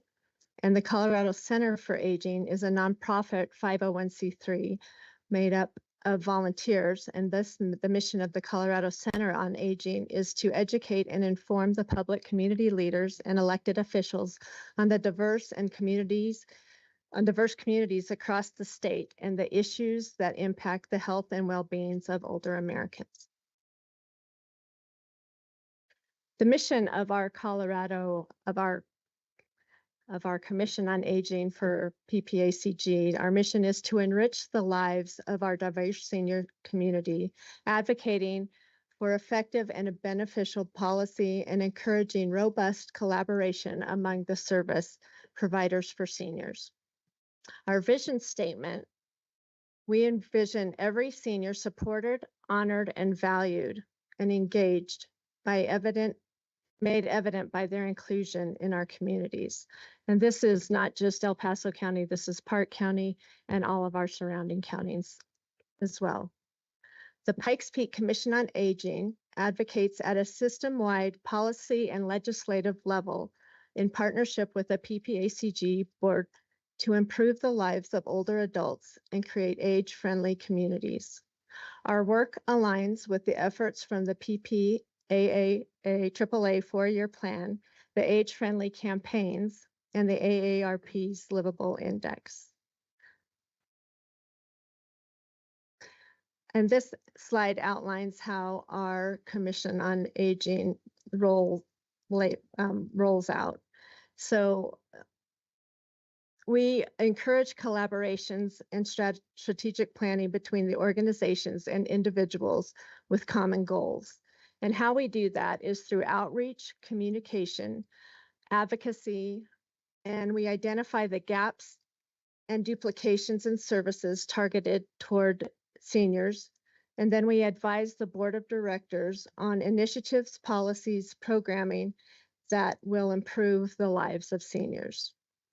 We ensure that the appropriate amount of urgency and importance is placed on consideration for seniors. And we do that through the PPACG Commission on Aging, through governance, through the executive committee, the policy committee, and the membership committee. Next, Kathy Sorello-Smith is going to go over the focus areas and our goals within those areas. Kathy? Hi, thank you, Paula. Sure. Okay, so this is our focus areas, and they align with the Colorado State Commission on Aging pretty closely. So anyway, digital access aligns with their communications and info committee, and housing and transportation. Their age-friendly communities includes transportation within those communities. So the social engagement, they have social participation and social inclusion. So that's very similar. And the caregiving, even though we're working on support of caregivers, mostly our focus, theirs is community support and health service. So it's all part of the 5-year goal. So let's see, what else can I say? There's not a lot more I can say about this. We're all just kind of in our beginning phases of these committees. So we have one group, the caregiving that meets tomorrow, and then the social engagement meets Friday. So our first meetings. So that's pretty much it. I mean, we can go over, if we go to the next slide, it just kind of gives you a little overview of our goals. So enhancing is to advocate for services, resources, and training that brings digital access to older adults. So Park County partnered with the library district, and they've got a really good program going. So they have the telehealth So it encourages that. Okay, so goal 2, creating age-friendly housing and transportation. So the goal is to advocate for age-friendly infrastructures and policies that support aging in place. So they partnered with the Keep Age-Friendly Pikes Peak moving forward. And then goal 3, strengthening caregiver support and services. So we're exploring a caregiving conference, and we haven't really got much traction on that, but we've been working on it. And then goal 4, promoting social engagement. You know, with social inclusion, it kind of lowers the risk of cardiovascular disease and dementia and depression and anxiety. So this is an important goal. We're going to try to create a sense of belonging and value by fostering purposeful skill building that leverages the community's unique resources and assets. So we've been kind of looking at the different resources available and see what we can do with that. But like I said, our first official meeting is Friday. So I have a few statistics. I don't know if you want me to share them, but in Colorado, the age of people over 60 is, the statistic for people over 60, it's 29% of the population of Colorado. So it's over 101,000.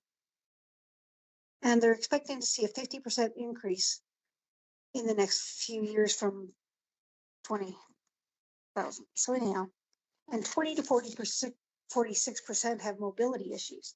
So that increases the need for transportation.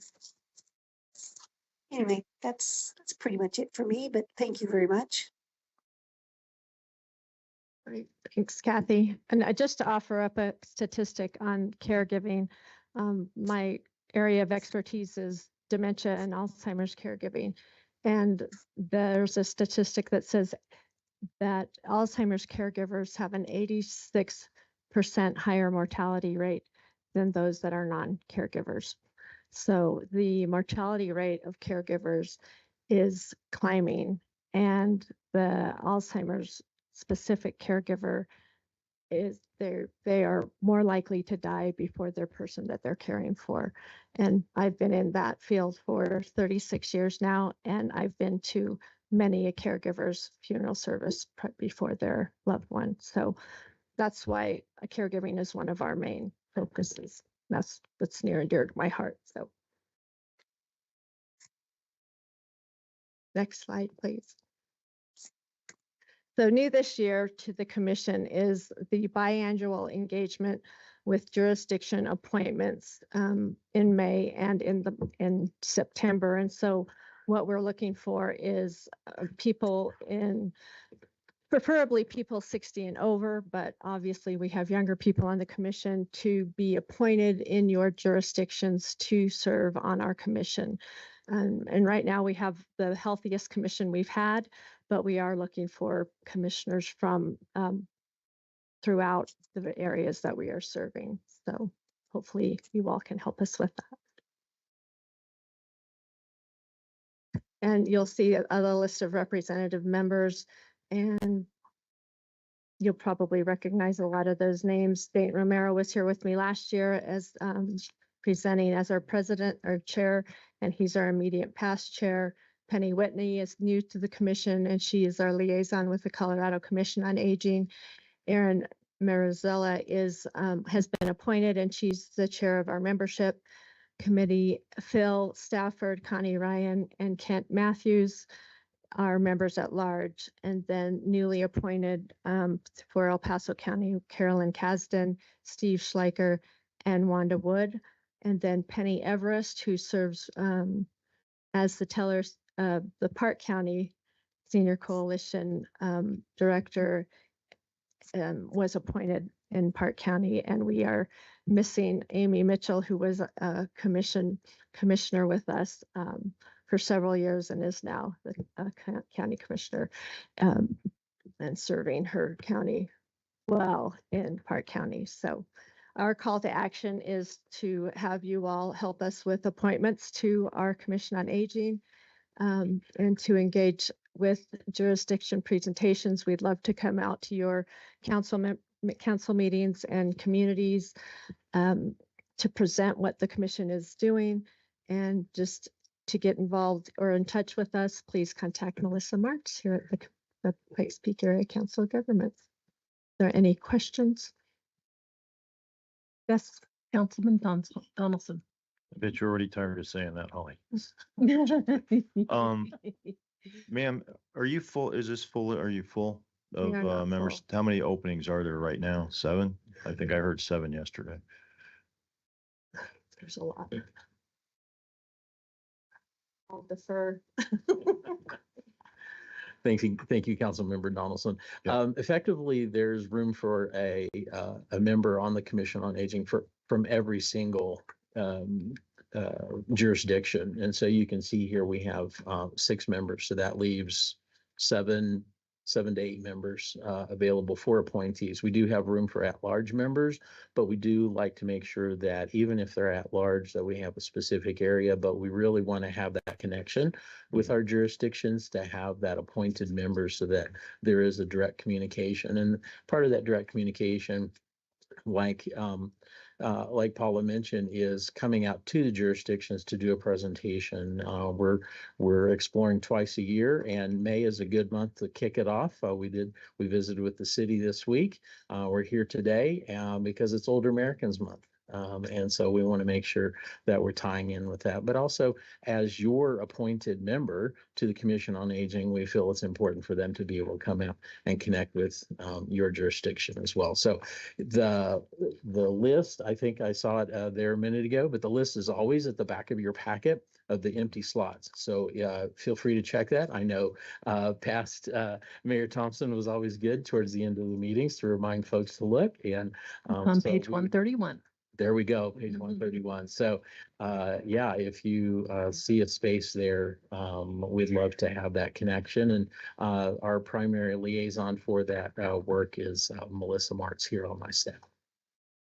Yes, sir. Madam Chair, quick question. The Colorado Commission on Aging, the Pikes Peak Commission on Aging, and of course, the Colorado Center of Aging. How often do you all, in a very collaborative effort, come together? And I guess for the Pikes Peak Commission on Aging, how often do you guys have meetings with the state level commission? Sure. So the Colorado Commission on Aging meets monthly. As mentioned, Penny Whitney, who is one of our members locally, sits on that board. She also sits on the Pikes Peak Commission on Aging. And so we receive report outs, just like we're talking about doing with jurisdictions.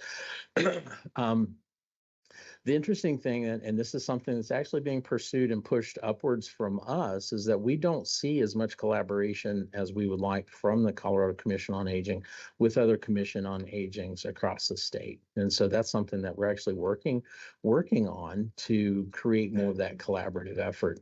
There are only a few commissions on aging or committees around aging across the state. We do see many of those, probably the bulk of those really in the Denver metro area, but there are some other committees around aging. Some of them operate within a structure like we have here at the planning agency. Some are independent 501c3s that provide updates to their local jurisdictions. And so the makeup looks different. We've been working on making that a more collaborative effort. I sat for 8 years on the Colorado Commission on Aging and still attend those as I am able to. And so we do get that cross conversation just because we are so engaged, but we would like to see more engagement. Certainly. And I'll just wrap mine up. Go ahead. And so I found the list, and there's no opening on the list for Colorado Springs. It sounds like you're gonna. Or is there going to be any turnover or not? Or should I not look for additional? Well, the appointed member there in Marizella who presented. Yep. Okay. So that would be up to the jurisdiction to either update that or change that.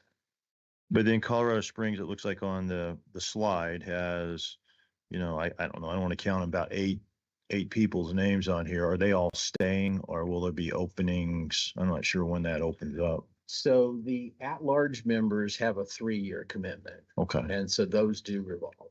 Okay, but there's nothing opening up in the next few months. Okay. Not All in right. the next few months, no. So it's up to everybody else in the room to fix it. But if you have somebody who wants to apply, El Paso County has an opening. Oh, Mayor okay. Case. Yes, I just would like to know, Paula and Jody, whom you're looking for to serve. Are you looking for an elected official? Are you looking for a community member or both? As far as membership, I know we have a vacancy. Paula is the only one on the list from Teller County. So just curious as to what would be your ideal folks to help you out and sit on that. Anyone living, breathing, walking, anyone that can Zoom in. I mean, it's a virtual or an in-person meeting. Okay. You know, preferably we like a senior person on the, but honestly, we're not picky. We're Okay. really, I mean, this is the largest group we've had on the commission. I've been on it since before COVID, and this is the most solid group we've had. And it's exciting, but yeah, I spoke to Cripple Creek, the Aspen Mine Center a couple weeks ago, and at their lunch, and I think we got a couple of recruitments from that luncheon, and so we're honestly, not to be desperate, but we really aren't. Okay. The beauty of this committee versus the Regional Advisory Council, the Regional Advisory Council has a very specific role in partnership with the Area Agency on Aging specified by the Older Americans Act. When we had the opportunity to bring what was previously the Colorado Springs Commission on Aging and bring that within PPACG structure, therefore serving not just the city of Colorado Springs, but across all 3 counties. It really gave us an opportunity to expand and really speak around the rural issues and things like that, rural and urban, suburban. The biggest ask is to add to Paula's description is someone who wants to be active and help support seniors across the region, whether it's from their own jurisdiction or across the entire 3 counties. We really need people to be active. Or the other part of bringing them on, and we spoke about this in one of the early slides, is becoming part of the policy process so that they can engage more fully. It's one thing for you or I to go and speak before an elected official at the state level. It's another thing for an older adult to go and say, this is how it's going to affect me directly. This is how it's going to affect my friends, my family member, my neighbor. And so our goal is to really bring people alongside this, teach them how to be advocates for older adults across the region and give them that support and that training. So along with some of the other projects that were mentioned today, that was one of the core goals of bringing them on, because we had folks who would join the Regional Advisory Council and say, I want to change policy. And we'd have to say, whoa, we're not allowed to do that in that structure. When we had the opportunity to bring the Commission on Aging into the county or the multi-county regional setup, it just completely changed how we're allowed to do that. And because it doesn't have any more guidance than what you all provide for us and us back to you, we can set those boundaries, we can set those goals. And I'm really proud of Melissa working with the volunteers on the Commission on Aging to put together these internal work groups so that they can remain focused as we see the changes for our older adults across the region. Great. I can tell you that our city clerk has been advertising and looking for someone to serve in our role that's on this list here and has been for a while. So what I'd like to do is engage with the 2 of you or Melissa and see about getting a presentation to the council and involved with the Senior Coalition and with our Senior Center to find someone to do that, and maybe even see if we couldn't strike a chord with a council member to maybe get involved as well.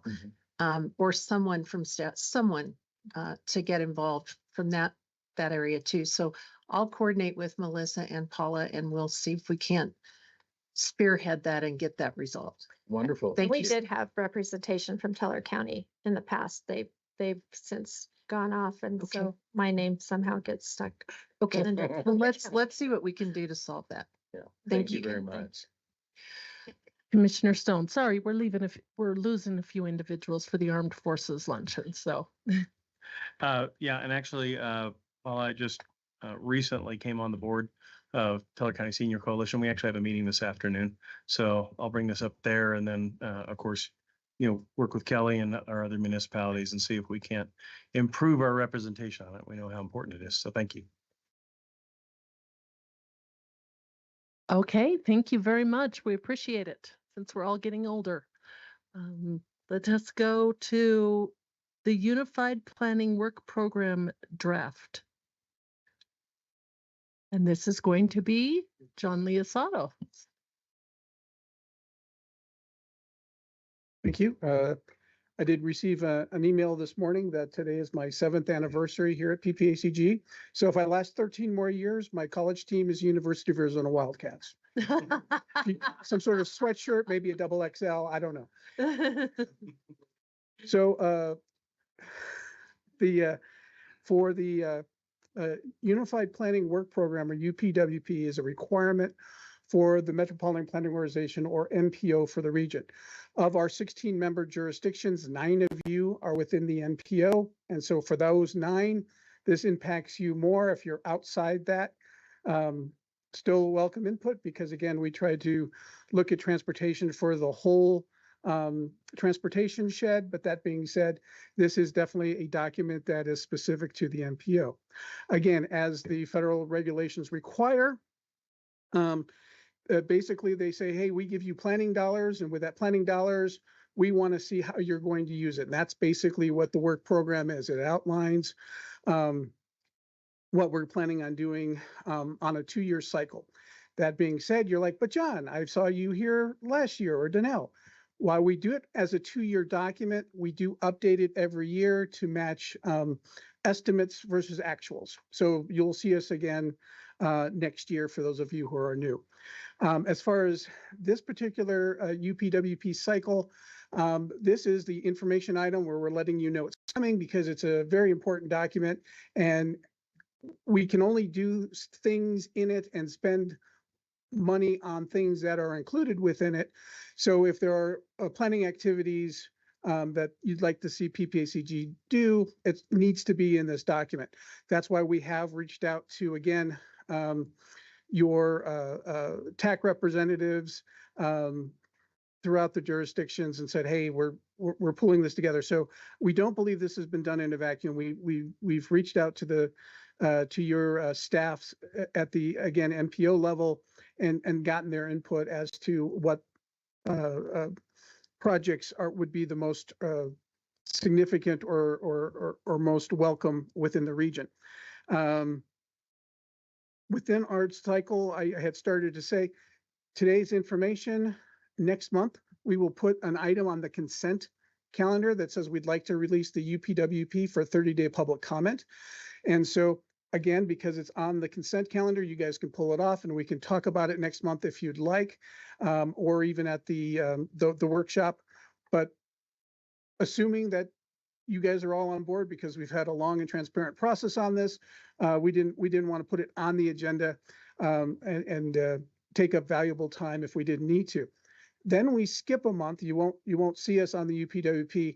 Not that we don't care, not that we didn't want to come and visit with you, but rather because it is a federal requirement for a 30-day public comment period, and because of the way the meeting schedule falls, we have to skip a month to make sure we get our full 30 days in. So we'll bring it back to you the following. So I think that's August, right?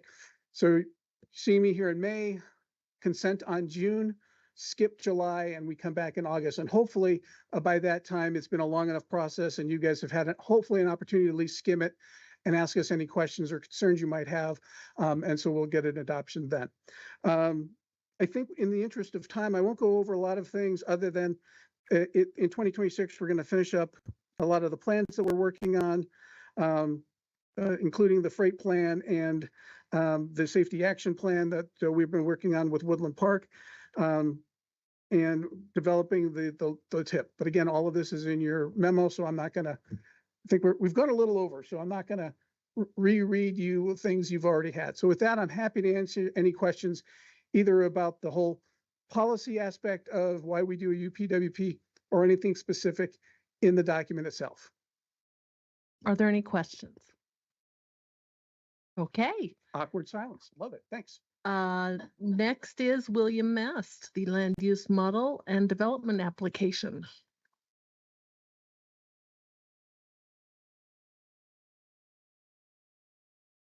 Hello, members of the board. My name is William Mast. I am the GIS and modeling manager here at PPACG. We'll try and make this quick and get you through it. Last month, the board adopted an MPO boundary update. That MPO boundary change occurred mostly because of changes in forecasted population in the region. And so in adherence with federal rules, we adjusted some of the MPO boundaries based on updates to the census urbanized area and the FHWA smoothed urbanized area. Following that, we wanted to just give a quick presentation and overview to the board on how we did our land use forecast and some of the information that we collect from your member governments and planners, and how this is different from what has been done in the past here at PPACG for population forecasting. Nope. That's definitely not it. Okay. We can go to the next one. So for the previous plan, what had been done by prior staff here is they used what we refer to as a black box software approach. They've got all these different inputs, such as information from the state demographer's office, parcel data from the assessor's office, business data, and they put it into a piece of software that had different algorithms that would say, this is what we project the forecast to look like. This is where we think population changes are going to occur. This is where people we would expect to start moving to, where houses are going to be built. It did not actually incorporate really any of the land use plans, long range plans, comprehensive plans of any of our member governments. And so we wanted to move away from that old approach, and instead we wanted to adopt a more collaborative approach where we met with our local governments, especially all of those that were within the MPO boundary, and said, what do you guys have on the books? What do you have for entitlements, developments? What are your own plans? And then if we can put that together and come up with what we were calling, excuse me, a best fit approach. So we can come up with what we would consider a regional plan that best represents all of our member government's own individual land use goals and development plans. Let's see if I can, there we go. So we would, as an example, we're looking at a development that we have an entitlement for, and we don't have necessarily an approved development plan, but we can go ahead and determine what we have for developable area. We can sit down and work with the planners that are overseeing this and say, well, what have you, when you talk to the developer, what have you seen? What are they doing for traffic estimates in terms of like housing density? What are they anticipating? So even if we don't have a development plan on file, even with the entitlement, we can start making estimates. Developable area itself is determined by removing undevelopable areas like flood zones, steep slopes, conservation easements, et cetera, from the overall boundaries. And then we would sit there, work with the local planners, take the information that we did have, come up with estimates either from similar projects that the developer is doing or what we would expect to be based on the surrounding area, and come up with an initial housing and commercial estimate. So in this case, this is Reagan Ranch. Right now, the only thing that we have is they're advertising 1,500 plus homes. We know that we've got about 231 acres that's developable. And the city planners that are overseeing this expect that there's going to be some kind of multi-unit living facility to increase some of the housing density. Excuse me. So based again on just regional trends, if we had 2 apartment complexes and a single townhome complex, we would estimate about 775 multifamily units. The remaining residential area at an average of 14 single family units an acre gives us about 1,175 homes. And then again, based on a persons per household estimate, based on similar developments and economic information, we're estimating a total population of about just over 5,000 people when it's all built. For the commercial area, we use something called a floor area ratio and then some estimated numbers from the Bureau of Labor Statistics.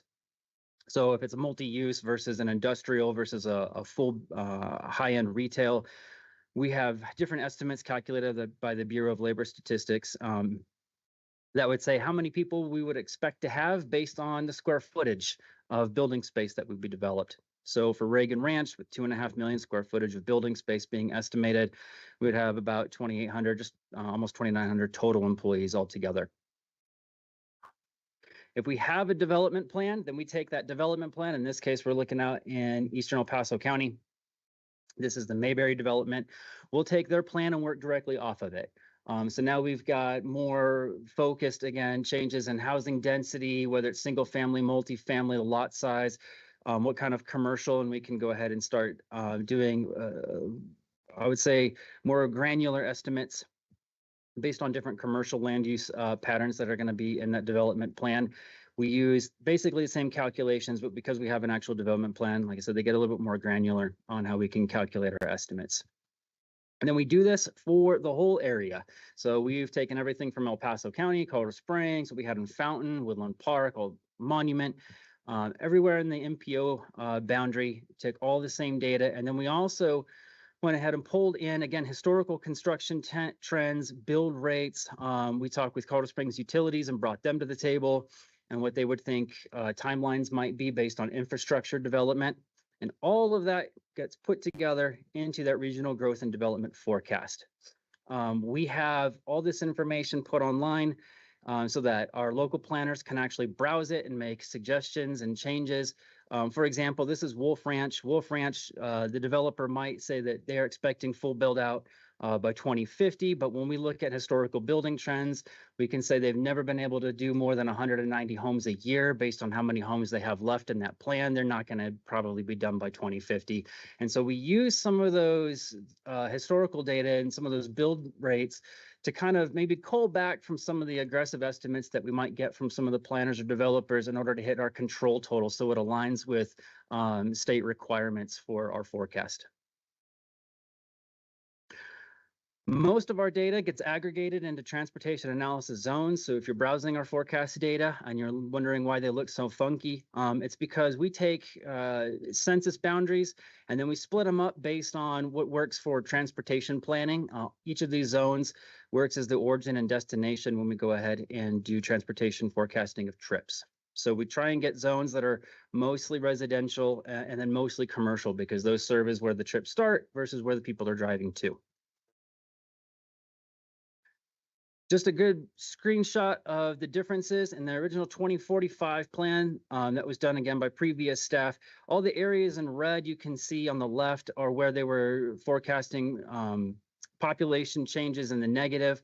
Some of them down to like up to 1,400 people out of those TAZs. And then other areas, there's really only like two. That's going to be Wolf Ranch and North Banding Lewis Ranch, where they had really strong growth. And in this case, the growth that came out of that algorithm in some cases was up to 90,000 people. So like the entire town of Castle Rock in one area, and everybody else saw a drop. So we knew, again, this is the problem with some of these black box approaches. It didn't align with anybody else's forecasts or growth trends. On the right, you see what we have come up with. We can see that we have effective growth really in all the areas where we have entitlements and developments and plans already. We have a dashboard that was put together. It's publicly available, and it does capture really where we again, are focusing on those development changes and what our forecast looks like. So this is available for anybody to kind of get the regional snapshot of what we see. And then you can kind of drill down into this to look at individual TAZs or even what we're forecasting for individual development projects. And again,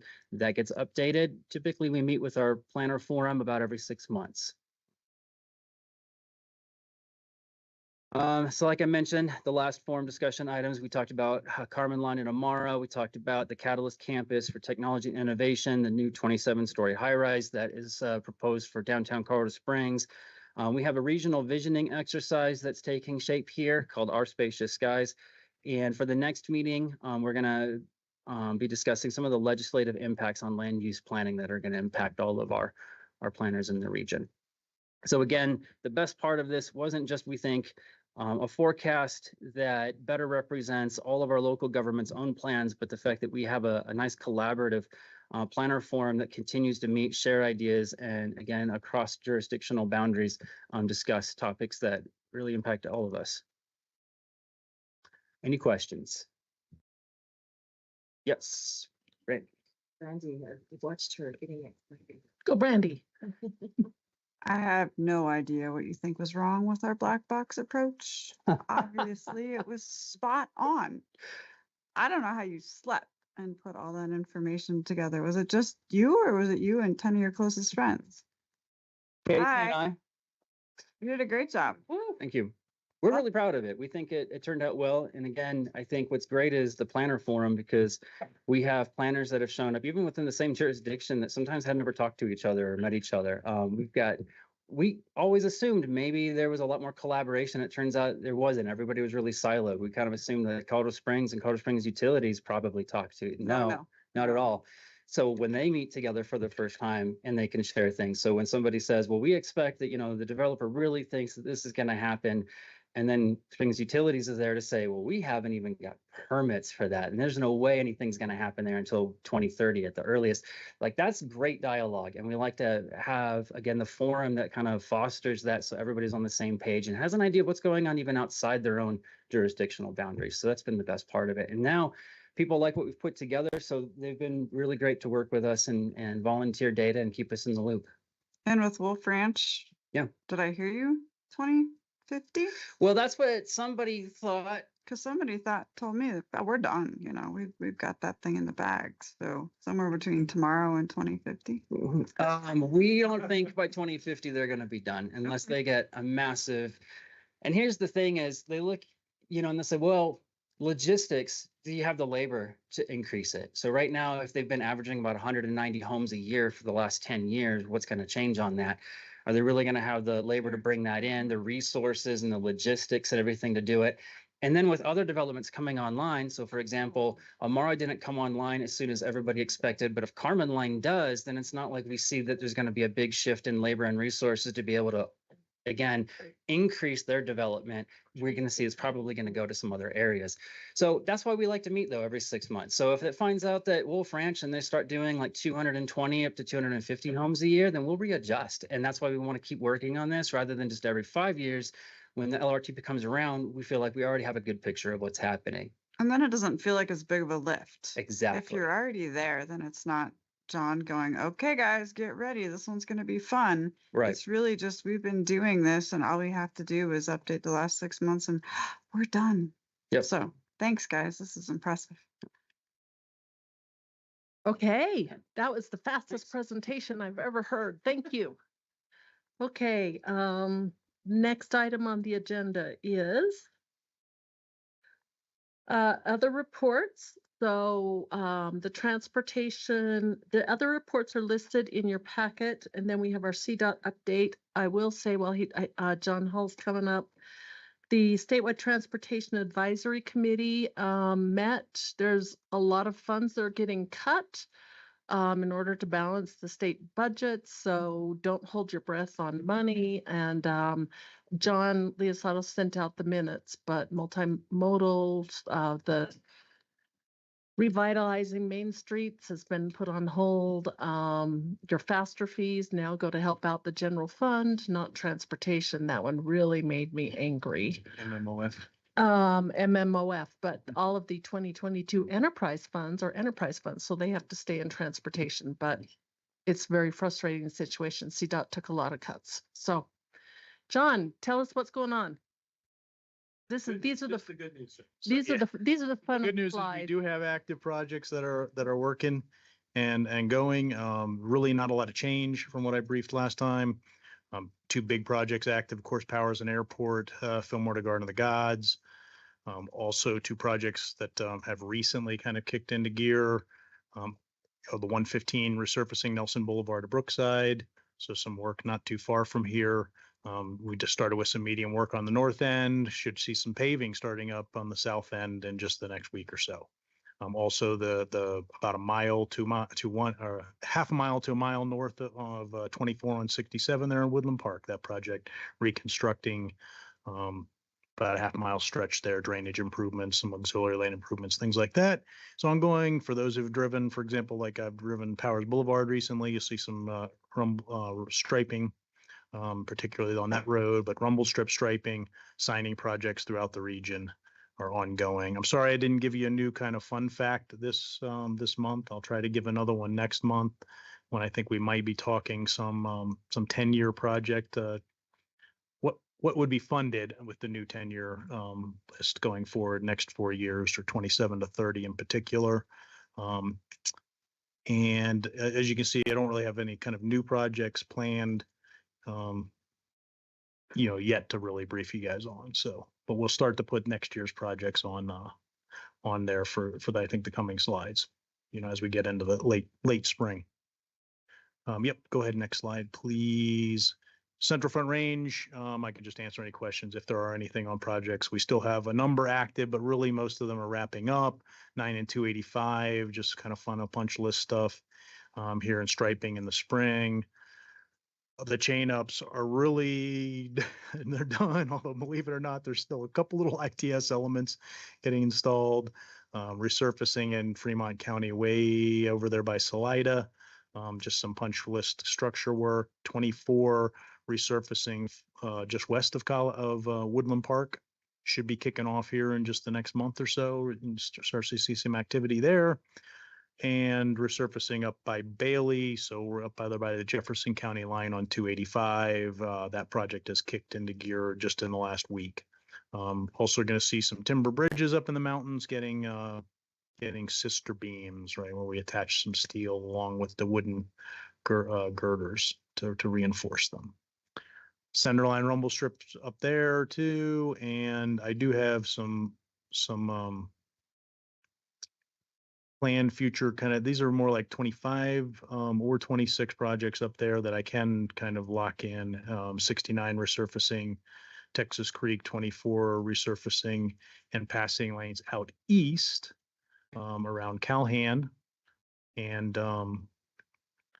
we are looking to do some more culvert lining and repairs in Fremont County. So I don't really have, obviously it's commission week, so Shane Uretzi can't be here, Commissioner Parsons as well. I can certainly try to answer some questions. I haven't been given any sort of formal briefing, update or messaging to pass on from those folks, but I am happy to.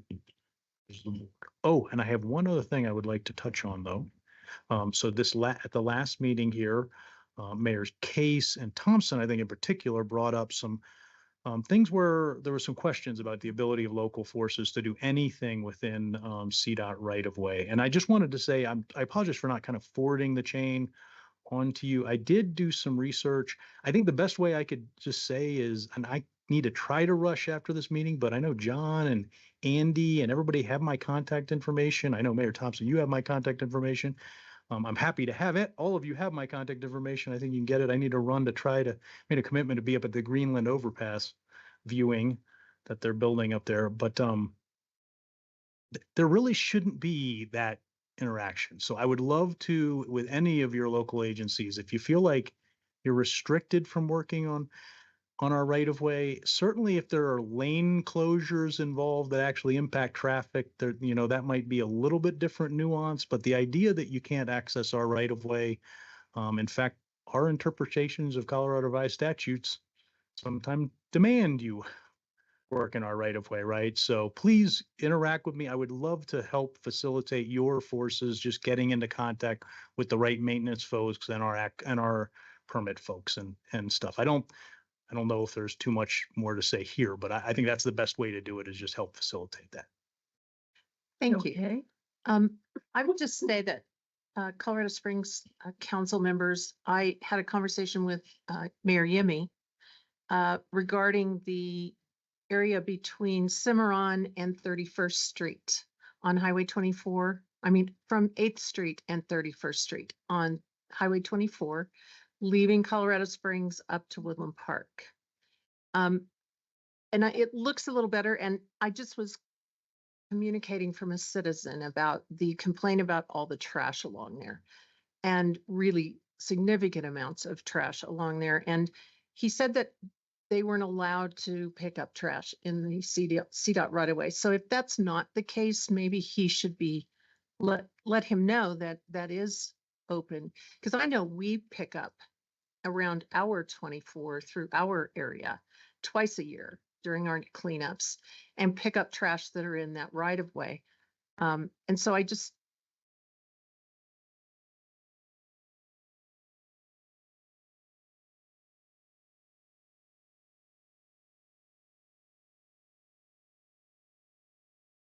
I think it died. my mic still died.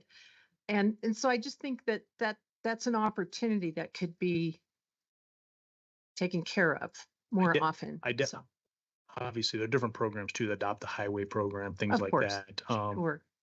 For citizen, right? I'm not sure if I misinterpreted you, but I do want to be careful, about just inviting every average citizen to Oh, no, side of the road, but a definitely coordinated we can facilitate the forces, and I'm be glad to have your staff, whatever, contact me and I can help direct I the right appreciate people that. talking to each other. So wonderful. Thank you.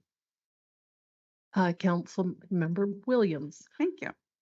And you kind of stole my thunder a little bit, but that came across a lot in the campaign is just the excessive amounts of trash and CDOT right away. And for us, we're used to none. Like usually it's very pristine here. So I know that obviously, building new roads is not number one on the list, but maybe maintaining and have the ones that look pretty is what we're going to do now and just make it look pristine. And if there needs to be a conversation between CDOT and the mayor's office, then I'm willing to facilitate that in order to bring that to fruition, not only on Highway 24, but on I-25. Well, we've done events in the past to clean the roads. I don't want to I think this needs to be a side conversation on some stuff, but I will tell you that just with the fatalities out, where we brought all our staff and engineers and everybody out there, and with those fatalities on the western slope, I mean, there's just a lot more concern about just kind of getting out there freelance and also it's just you're right, maintaining our roads is with the staffing we have with our maintenance resources challenge. Right. Council members, so yeah. So thank you, John, for all you do. We'll let you go. I will say that John and Shane are always very accessible. If you need their contact information, Andy or John could give it to you. As I hit as everybody on Powers was dodging a 4-inch freeze thaw pothole in the right lane at a very dangerous intersection. I'm sure it was filled within the day because it was just right there on Dublin and Powers, which is one of our worst intersections on Powers Boulevard right now. So next to every other intersection except for Peterson and Airport. Yes. Okay. Round the table. Does anyone have any announcements here? Thank you, John. I do. Okay, go ahead. Mayor Annie Durham has asked me to share with you. Let me get there. Some things since she had to log off. They're proceeding with applying to be a Main Street community. They've posted the position for a Main Street coordinator. The next step will be accepting applications. Second, she has a community meeting this evening at 5:30 at the high school for Kimley Horn to present the initial draft of the comprehensive and economic and development plan. Community will have the opportunity to provide comments during the meeting as well as online after the meeting. Third, they're moving forward with consideration of home rule. They have 2 informational presentations so far, and next informational presentation will be on June 17th. If they move forward, they will put the Charter Commission election on the November 2025 ballot. And finally, donkey release is on Memorial Day. And I'm sorry, I forgot. Go ahead and you finish, then I'll move to Andy for the executive director I'm report. so sorry. No. Good stuff. And then just a couple of things. I just wanted to quick recall update. I know everyone's aware of the recall efforts for all of the city council in Woodland Park. Only one recall petition was sufficient for Carol Harvey, and she has resigned. So the recall is all over, and there will not be a special election for a recall vote. I'll just leave it at that. July 4th, our old-fashioned 4th of July is 9 to 3 on the 4th, and then that evening, the Symphony Above the Clouds, our local wind symphony will play from 5:30 to 10. That's all in Memorial Park. And then July 5th, we have a brand new festival, America's Mountain Festival with Michael Martin Murphy, Ned Ledoux, and a couple of other artists in our downtown area. So those are the things that I have to share with you today. Thank you. Okay, Commissioner Applegate, we'll be back to you because I forgot to get our executive director's report. Do you have any El Paso County announcements? No, nothing I can think of at the time. Okay. I don't know. Do we have anything coming up in the next week or so, or no? No, my We don't? favorite one was always, and I can do this on Amy Mitchell's behalf, is the Ass Up the Pass one in Fair Play. There you go. That's always my favorite one, and Commissioner Geithner usually has some, but we have the Monument Parade coming up, which Mayor LaKine can talk about. There you go. I You will stole not thunder, steal yeah. your thunder. Yeah. So I guess just the Memorial Day events in Fountain. So Yeah. that's the only thing I can think of that. Yeah. Morning and then afternoon. So VFW. Yep. Go ahead, Andy. Sure. Thank you, Madam Chair. Just two things real quick, wanted to brief on. One is I will send out, hopefully later today, a survey that the Front Range Passenger Rail District has put out. They're doing what's called an online alternatives analysis open house, a self-pacing thing that you can go through a presentation to see what's going on with the latest with Front Range Passenger Rail. Most importantly, they're looking for feedback. They want comments as well that will help inform and guide their future planning decisions. The deadline, you have a little bit of time to work on it. Deadline is June 15th, but we'll kick it out this afternoon so folks have a chance to really kind of work through that and provide them your comments, please. Then the other thing, just real briefly around events, is that our AAA is sponsoring the senior games, Colorado senior games that are coming to Colorado Springs, June. I have 6th through 8th. Does that sound right, Jody? We were approached by Megan Latham at the Sports Corp to help sponsor. It seemed like a great opportunity for us as the AAA to help support the senior games that are coming to town. So hopefully you'll see our name around some of those events and advertising that's coming up, but feel free to get out there and help support our Colorado senior games first week in June. And they are having a pickleball tournament at Chapel Hills Mall right by my house. So Mayor LaKine. Okay, several. Thank you very much. First one up is we have our annual Memorial Day service that will be held at this Monument Cemetery with the VFW and American Legion leading the services there. And to that point with the Monument Cemetery, we have our book that was released on the history of the cemetery, and there'll be book signings coming up during the weekly monument art hop that starts in downtown coming up, I think, next Friday. So the authors will be there signing their book. You can read about how the Dalton Gang has got members buried in Monument. The July 4th parade and street fair registration has opened. So for those of you who participate in cars or decide to walk, you can sign up now. And then I wanted to just thank all the members, the municipalities that have reached out to me and the council on the passing of Councilmember Jim Romanello. We got a lot of cards, phone calls, and text messages, and so I just wanted to extend my thanks for everybody reaching out.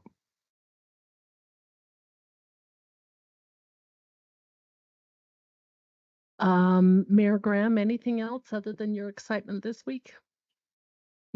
No, but I will mention in past meetings and over the last several years, I've warned our city council that the cost and the preciousness of water continues to go up. And the way I try to say it is that someday water will cost more than bourbon. And I think this week that took its roots. So anyway, we should be up and running again by Saturday. Hopefully none of your citizens are having to take bourbon showers. I don't know about that, but anyway. Anyway, water's precious. Thank you. Mayor Dixon. Yeah, the annual Green Box Arts Festival will be starting on June 27th. We usually have a pretty good showing for it. I mean, we have art exhibits that draw people from all over the globe, including the James Trail one. So that'll be starting from and they have events, you know, they'll bring in dance troops and whatnot all through like about the 2 weeks, 2.5 weeks following that. So yeah, that'll be starting in June, the end of June. Mayor Thompson.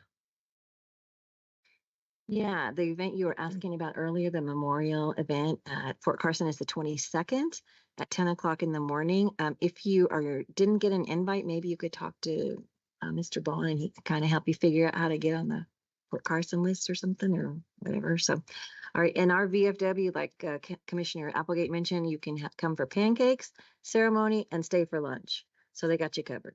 So, all right. Thank you. Councilwoman Williams. My husband used to be a councilman, so I always would say council member or councilman, would you cut it out? But go ahead, Councilwoman Williams. Thank you. I'm sure we have a litany of things going on at the city, but at least for this week, the Peace Officers Memorial for the Police Department would be Friday at 10 o'clock in Memorial Park. So if you're down here in the area, we would love to see you. Commissioner Stone. Just continue all the way around the room. Couple other things. The Cripple Creek Railroad will be opening May 23rd. So they'll be reopening for the season. So for families wanting to come up and enjoy the high country, it's a great option in addition to the release of the donkeys that are coming up. Also, Donkey Derby Days is scheduled for June 27th through the 29th.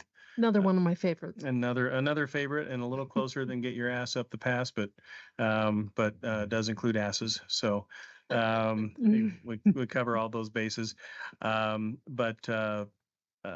than that, just locally for the county itself, we'll be breaking ground within a few weeks on the new County Central Service Center in Divide. So we're very excited about that to end 25 years of renting spaces throughout the county for about half our departments and looking forward to producing a new centrally located forward-facing service center for our residents. Commissioner Mitchell. Thank you, Madam Chair. I might as well mention our Memorial Day service, American Legion for Park County and Fairplay and Salida partner to do a service on Sunday, the 25th at 11 o'clock on the top of Hoosier Pass. Can't get much closer to an amazing environment. So thank you very much. We don't have any artwork this month, but I know that we keep hoping to get former Commissioner Gonzalez's artwork in here. So I'll have to shoot him a text and say that he needs to schedule because we do want to get his artwork in here. And El Paso County, I know we went to the Pikes Peak Range Riders event on Thursday night, and they're going to start sending the Girls of the West out, and they have a downtown breakfast at 6 a.m. in the morning for the military to come, and then they all ride out on their range ride. They're having a parade on July the 5th downtown. I didn't know this is the first time they've ever done that. And then after the Pikes Peak Rodeo or Bust is in town, is almost immediately the El Paso County Fair. And we have our ever popular Demolition Derby, which I now refer to as driving to work on I-25 or going down Powers during rush hour. And so you may go and practice there. And if you want to come, we won't let you in a car for safety reasons. They don't let commissioners in cars anyway for safety reasons out there. So, and those are the announcements I have. Is there any other business we need to bring before the committee? Sorry to go so long today. Woof. We'll have to blame it on Councilmember Donaldson. He's a bit long-winded today. So Gotta make up. gotta make it up. All right. With that, we're adjourned. Thank you.